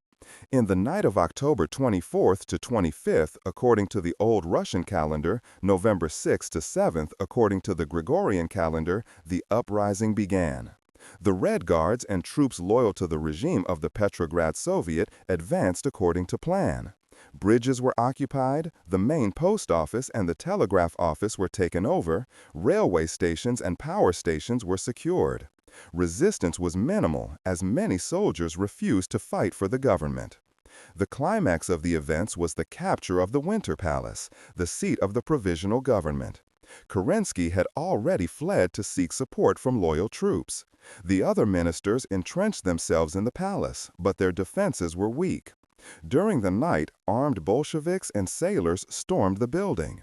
Chaotic scenes ensued, but the expected bloodbath failed to materialize. The ministers were arrested and the Provisional Government ceased to exist. At the same time, the All-Russian Congress of Soviets met in Petrograd, which politically legitimized the revolution. There, the Bolsheviks declared the seizure of power in the name of the Soviets. The Mensheviks and many socialist revolutionaries left the hall in protest, but the majority remained, and so the new government was formed, the Council of People's Commissars, headed by Lenin. The armed uprising in Petrograd was surprisingly orderly and relatively bloodless. Contrary to what later accounts suggested, there were no major street battles or massacres. Rather, it was a purposeful, almost technical act of seizing power, facilitated by the weakness of the government and the passivity of its supporters. The Bolsheviks had not relied solely on spontaneous enthusiasm, but had meticulously prepared the insurrection. But the significance of this night could hardly be overestimated. With the capture of the Winter Palace and the deposition of the Provisional Government, power in Russia passed for the first time in history to a party that openly invoked the idea of workers' and peasants' rule. The Bolsheviks had succeeded in turning a small revolutionary group into the leading force of a mass movement and placing the fate of a vast empire in their hands. This marked the beginning of a new chapter for the population. Many welcomed the seizure of power because they expected peace, land, and bread. Others feared the beginning of a dictatorship. But in the autumn of 1917, the hope for change was greater than the fear of the unknown. Millions of soldiers, workers, and peasants joined the Bolsheviks in the hope that their most urgent demands would finally be met. The October Revolution was thus not only a political event, but also a social upheaval. It ended the dual power, overthrew the last bastion of the old order, and placed the Soviets at the center of power. The armed uprising had cleared the way for a new government based not on monarchy or parliament, but on revolutionary councils. But what was celebrated as a victory was soon to lead to new conflicts, because the seizure of power was only the beginning of a long and bloody dispute over the future of Russia. Chapter 16. The First Decrees of the Bolsheviks: Peace, Land, and Workers' Control. No sooner had the Bolsheviks seized power in Petrograd and overthrown the Provisional Government than they were faced with the formidable task of consolidating their rule and meeting the expectations of the masses. Millions of soldiers, peasants, and workers had given them their support, believing that the central demands of the revolution would finally be met. Lenin and his companions knew that the new government had to act immediately to secure its legitimacy and convince the people of its determination. That is why decisive decrees were issued in the very first days, which became symbols of the October Revolution. On October 26, according to the old calendar, only a few hours after the seizure of power, Lenin promulgated the decree on peace before the All-Russian Congress of Soviets. It was a radical step. Russia should immediately call on all belligerent countries to agree to an immediate ceasefire and peace negotiations without annexations and contributions. In doing so, the new government appealed to the longing of millions of soldiers who were tired of the war. For the Bolsheviks, it was not only a political act but also a symbolic one. They presented themselves as the only force that had the courage to break with the imperialist war and promise peace to the people. But it wasn't that simple. The Western allies, England and France, were outraged by the decree, as they continued to see Russia as an important partner in the war against Germany. Germany, in turn, was willing to negotiate, but only on terms that would be painful for Russia. Nevertheless, the decree was a triumph for the Bolsheviks because it showed the soldiers and the population that they were ready to do immediately what the Provisional Government had been unable to do: end the war. Almost as important was the decree on the land. Lenin explained that the entire large landed property would be expropriated without compensation and distributed to the peasants. In this way, the Bolsheviks implemented in a very short time what the peasants had been demanding for years and what they had already begun on their own authority in many places. The lands of the nobles, the church, and the Tsar's house passed into the hands of the village communities. Millions of farmers enthusiastically welcomed this decree because it fulfilled their hopes for social justice. Even though the Bolsheviks ultimately left the division to the self-organization of the peasants, the message was clear. The new government was on the side of the rural population and finally broke with the old feudal structures. The third central decree concerned the workers in the cities. With the decree on workers' control, they were given the right to form committees in the factories and to supervise production. They were able to inspect the books, control the management, and, in many cases, take de facto control of the factories. This decree was a response to the countless demands of workers who no longer wanted to be exploited by employers and directors. It strengthened the role of the working class and made the Soviets the determining force in the factories as well. In addition to these three basic measures, other decrees followed, which changed the face of Russia in a short time. The death penalty, which had been reintroduced at the front, was abolished. The rights of the nationalities in the multi-ethnic empire were recognized, and people such as the Finns or Ukrainians were promised self-determination. Men and women were given equal legal status, and the church was separated from the state. Within a few days, the Bolsheviks created a political program that was more radical than anything that had previously been conceivable in Russia. But as much as these decrees inspired the masses, the challenges were also clear. Although the peace decree led to negotiations, the conditions imposed by Germany were extremely harsh. Russia was in danger of losing large areas in the West, including Poland, Ukraine, and the Baltic states. A bitter debate broke out within the party, which was to split the government in the coming months. The land decree also brought problems. Although the farmers rejoiced over the expropriation of the large landowners, the implementation led to conflicts between village communities, poor and rich farmers, and between different regions. Without clear structures, it was difficult to bring order to the division of land. In addition, the state lost control over a central economic sector, which would later lead to supply crises. The decree on workers' control, in turn, briefly strengthened workers' confidence in the Bolsheviks, but led to chaos in many factories. Employers refused to invest further, workers' committees often had no experience in managing factories, and production declined. The idea that workers could directly decide on the economy was revolutionary, but it brought with it great practical difficulties.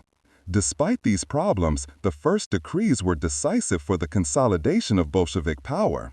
They gave the new government a clear base among the masses, they fulfilled the central promises of the revolution, and they made the people feel that their voice was finally being heard. Lenin understood that symbolism was just as important as practical politics at this stage. It was important to make the break with the past visible and to show people that the revolution had become reality. For the opponents of the Bolsheviks, the decrees were a shock. The liberals, the monarchists, and many officers saw this as the downfall of Russia. They viewed the expropriations and workers' control as an attack on property and order. It was clear to them that they had to defend themselves against the new government. This laid the foundation for the civil war that would soon engulf large parts of the country. But in the autumn of 1917, euphoria prevailed at first. Millions of peasants took possession of land, workers took over factories, soldiers deserted en masse and returned home. The Bolsheviks had managed to give people the feeling that their lives would change fundamentally within a few days. They had kept promises that the Provisional Government had delayed for months. And they had shown that they were ready not only to seize power, but also to use it immediately. Thus, the first decrees were more than just laws. They were proof that the October Revolution had indeed ushered in a new era. They made the Bolsheviks the representatives of the hopes of millions of people, even if they also sowed the seeds of conflicts, contradictions, and struggles that would occupy Russia for a long time to come. Chapter 17: Dissolution of the Constituent Assembly and Beginning of Soviet Power. The October Revolution had swept away the Provisional Government and brought the Bolsheviks to power, but this did not solve the question of Russia's final political order. Long before the coup, all parties, from liberals to socialists, had demanded the convening of a Constituent Assembly.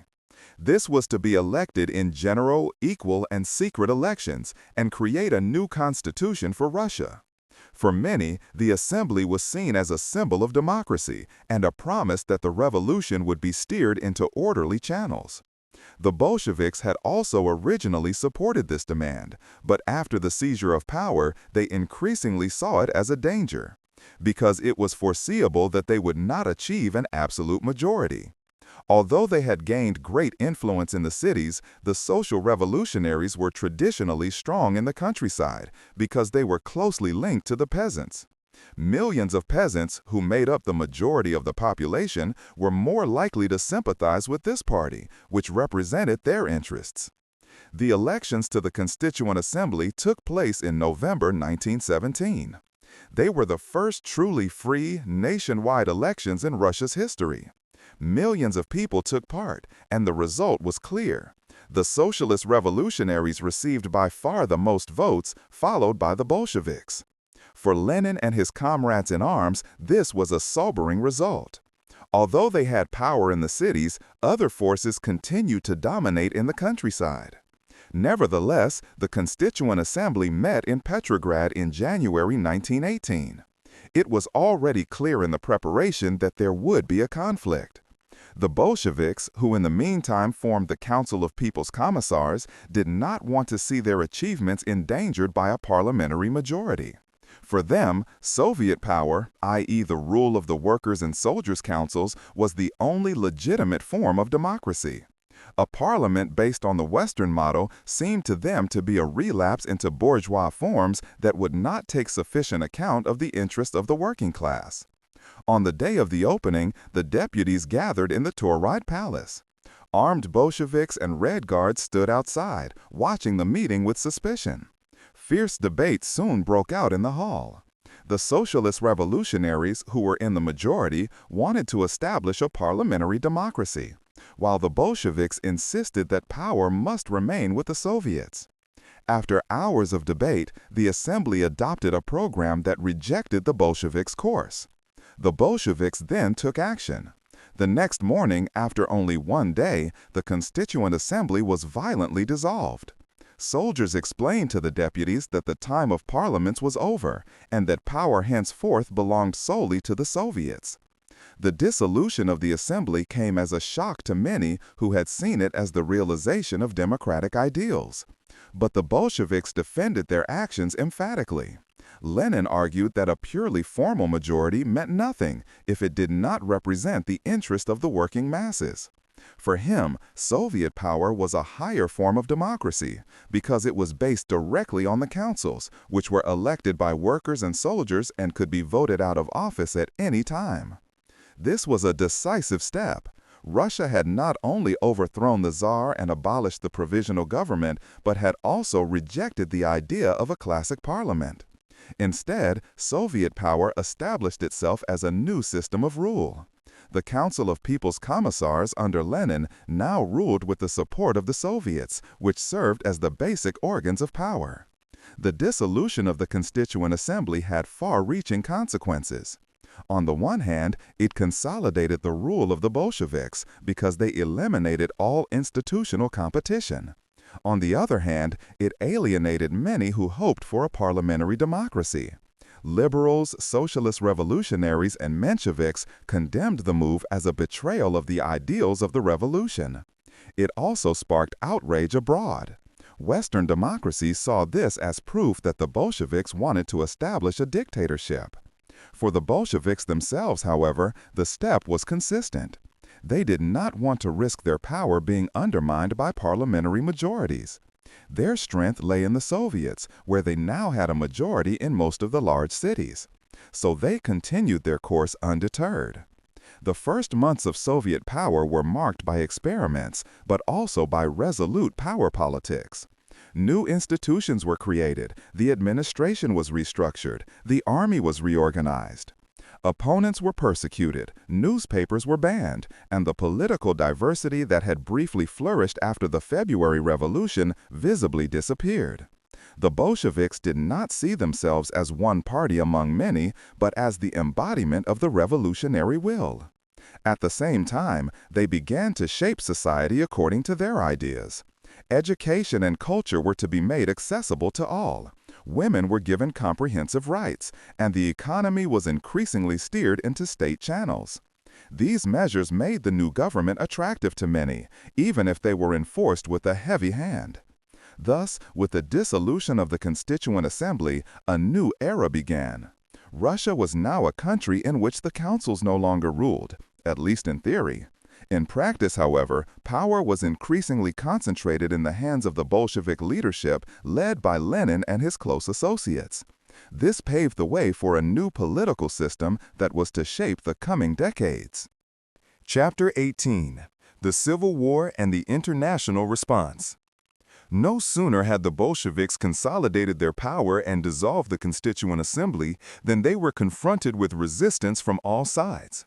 The revolution had destroyed the old Russia, but it was not immediately replaced by a stable order, but by a huge conflict that was to shake the country for years: the Civil War.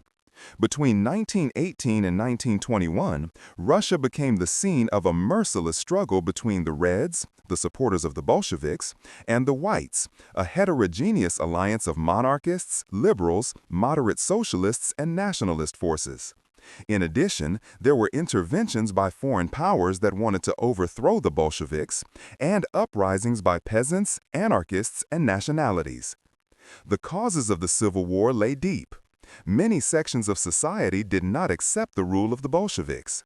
The upper class, the aristocrats, and industrialists had lost their power and property through the expropriations. Liberals and moderate socialists were appalled by the dissolution of the Constituent Assembly, which they saw as a betrayal of democracy. Nationalities such as Ukrainians, Finns, and Georgians aspired to independence and saw Soviet power as a new form of oppression. The peasants, who had benefited from the land decree, were soon disappointed by compulsory levies and requisitions. The military conflict began as early as 1918. So-called white armies were formed in various regions, often under the command of former Tsarist generals. In Siberia, in the south of Russia, in the Urals, and on the Volga, centers of resistance emerged. Although these armies were poorly coordinated and politically divided, some wanted the monarchy back, others a parliamentary democracy, they were united in their goal of overthrowing the Bolsheviks. The Red Army, which was being rebuilt under the leadership of Trotsky, stood opposite them. Trotsky proved to be a brilliant organizer. He instituted strict discipline, recruited former Tsarist officers, and appointed political commissars to monitor their loyalty. The army became a powerful force, capable of fighting the widely scattered white troops one after the other. The Bolsheviks also had the advantage of controlling the central regions of Russia, including Petrograd and Moscow, which gave them access to the most important industries and transport routes. However, the Civil War was more than a military conflict. It was a social war that tore the entire country apart. The Bolsheviks imposed so-called war communism, a radical economic policy based on forced requisitioning of grain, nationalization of factories, and strict control of production. For the peasants, this meant that their crops were often forcibly confiscated to supply the cities and the army. This led to fierce resistance, uprisings, and sometimes brutal repression by the Red Army and the Cheka, the new secret police. The whites sometimes promised the peasants land and freedom, but they were in a difficult situation from the beginning. Many farmers did not trust them because they feared that the large landowners would return. In addition, the whites were often brutal and arrogant. Their troops plundered villages, and they showed little respect for ordinary people. In this way, they did not succeed in gaining a broad base among the population. At the same time, foreign powers also intervened in the conflict. England, France, the USA, and Japan sent troops to fight the Bolsheviks and keep Russia at war with Germany. After the Treaty of Brest-Litovsk, which the Bolsheviks had concluded with Germany in March 1918, the Western powers finally saw the new government as a traitor. Allied troops landed in Arkhangelsk, Vladivostok, and other cities. But their efforts were half-hearted, poorly coordinated, and unpopular in their home countries. Many soldiers had no interest in fighting in a distant country for goals they didn't understand. The Civil War was marked by extreme violence. Both sides committed atrocities, shootings, deportations, and pogroms were the order of the day. The Cheka ruthlessly persecuted opponents, while the whites also perpetrated terror against alleged Bolshevik supporters. Millions of people died not only from fighting, but also from hunger, disease, and displacement. Entire regions were devastated, the economy was on the ground, and the suffering of the population was immeasurable. Despite the severity of the war, the Bolsheviks managed to assert themselves step by step. Their central location, their clear organization, and the charismatic leadership of Lenin and Trotsky gave them advantages. The whites were divided, suffered from a lack of coordination, and lost the trust of many farmers. By 1921, the Reds had defeated their main opponents and secured their power in the heartland.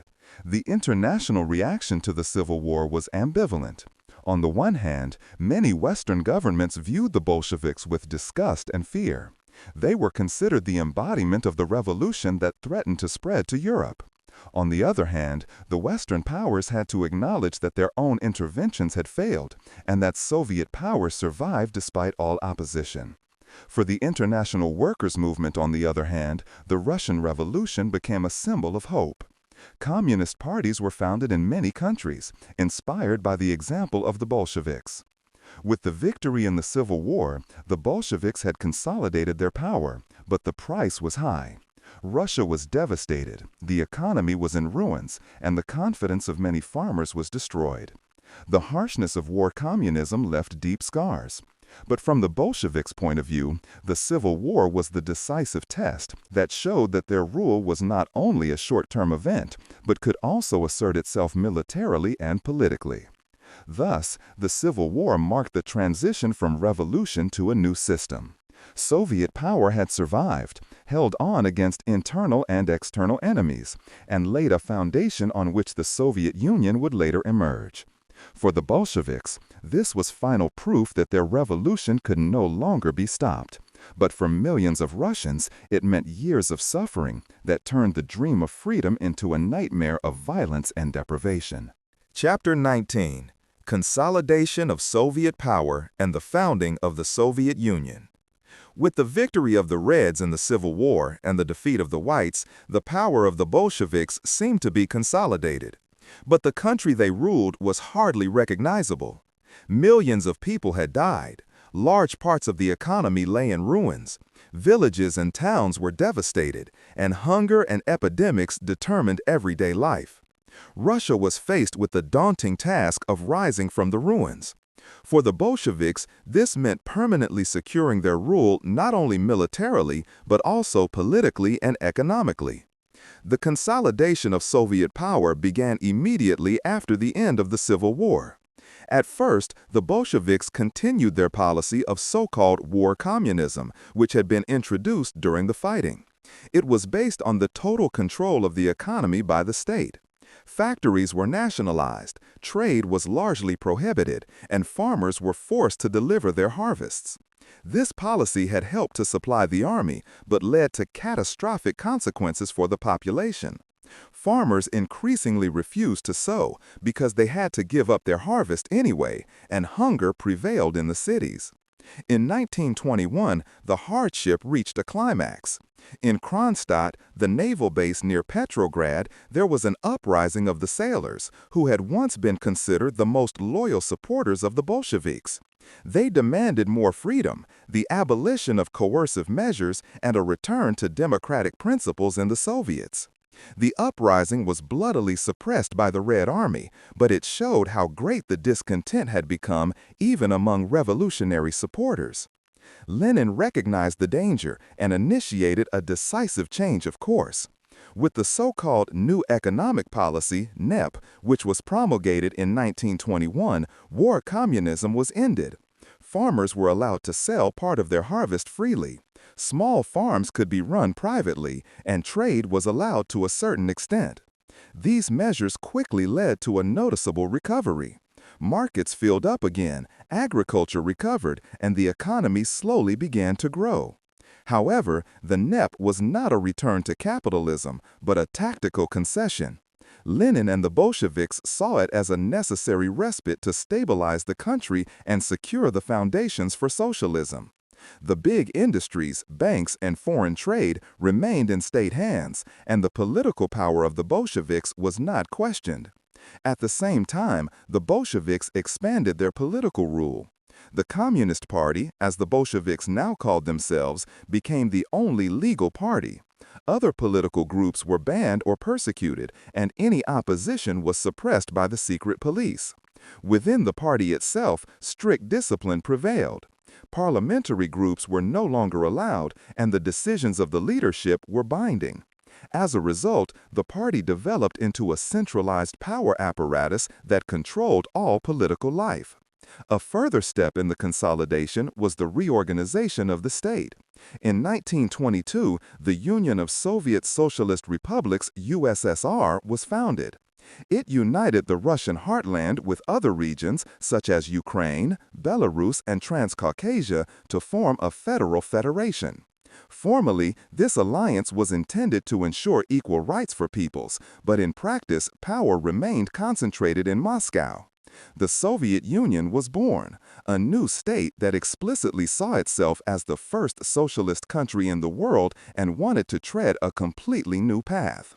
The founding of the Soviet Union was not only a domestic political step, but also had enormous symbolic significance. It was intended to show that the revolution could be successful not only in Russia, but in a multi-ethnic state. Millions of people of different nationalities were involved in a common project based on the idea of socialism. At the same time, the USSR was a signal to the world. The Bolsheviks had not only survived, but had created a new system that claimed to be a model for the international workers' movement. Internally, however, the situation remained contradictory. Although the NEP brought economic relief, it also led to tensions.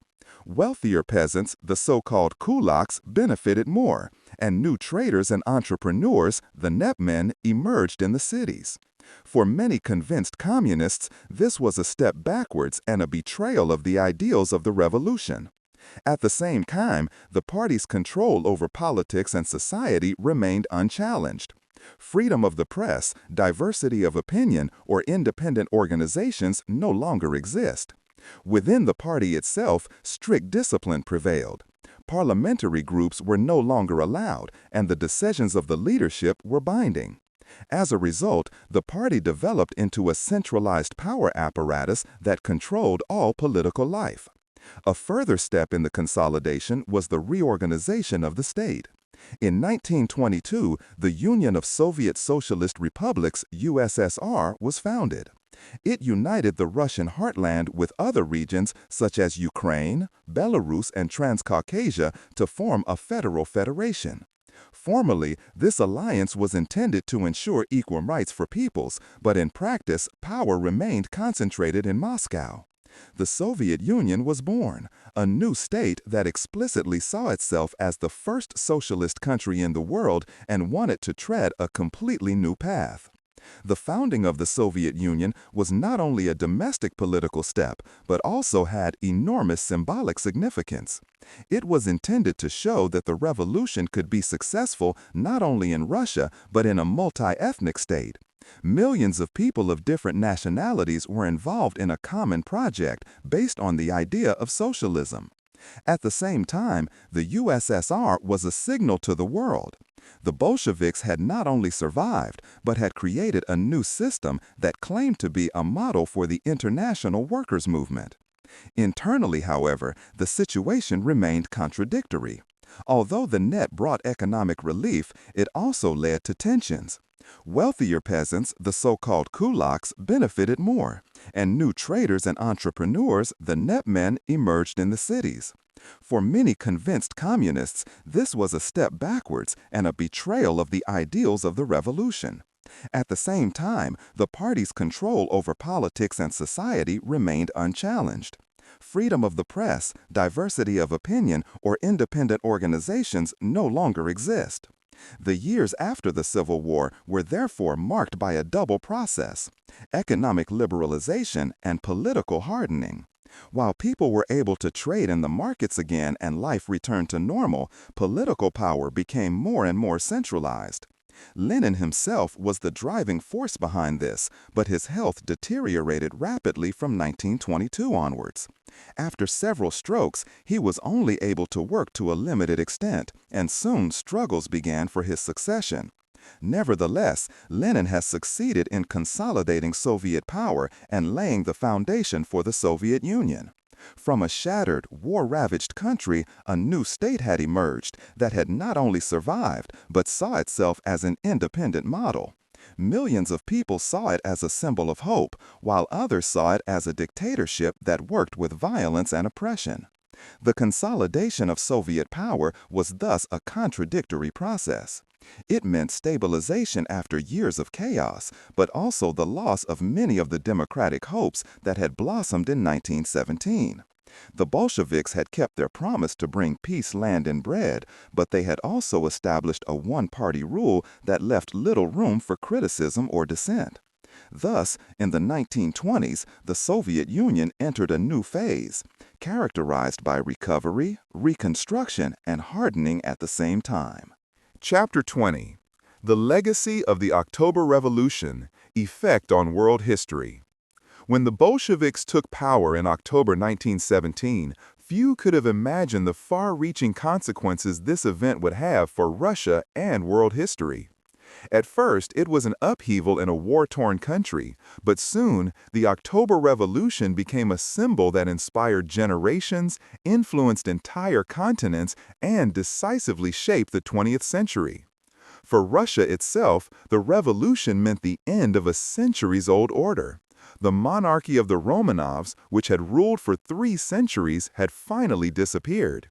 It was replaced by a completely new system, which was not based on throne and crown, but on councils and parties. This break was more radical than any other in Russian history. It changed not only political power, but also social structures, the economy, and everyday life.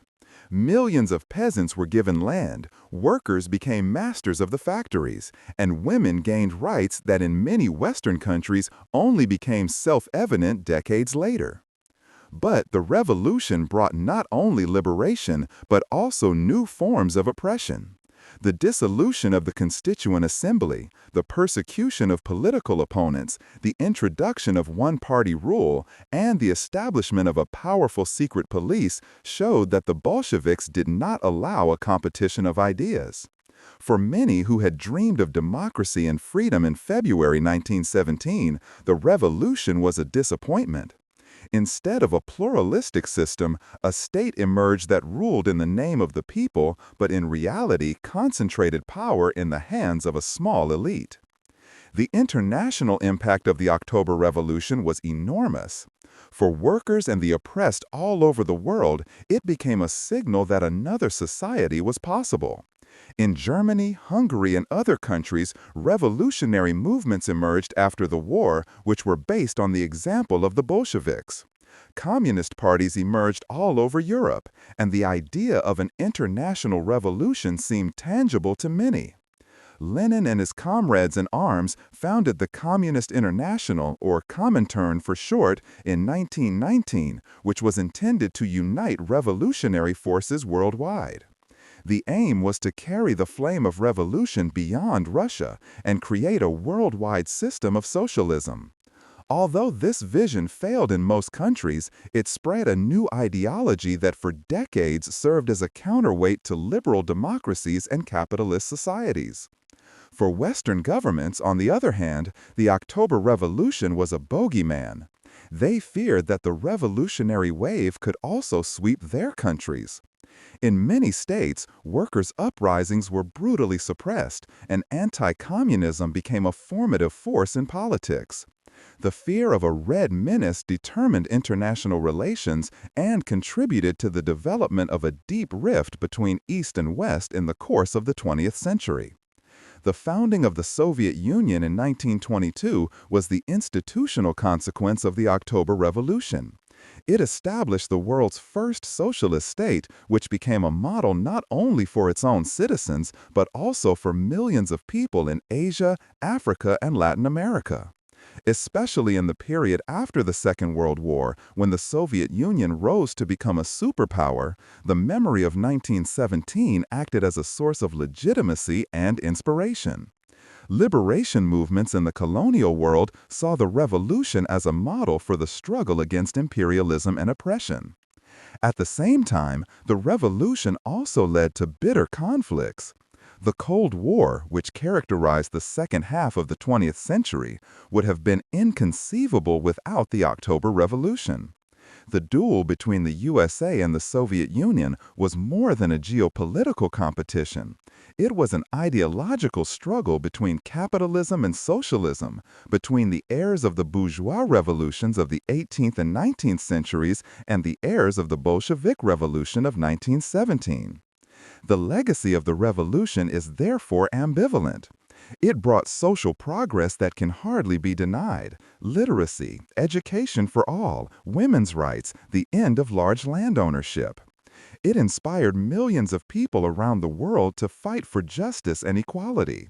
But it also led to authoritarian structures, terror, repression, and a system that severely restricted individual freedoms.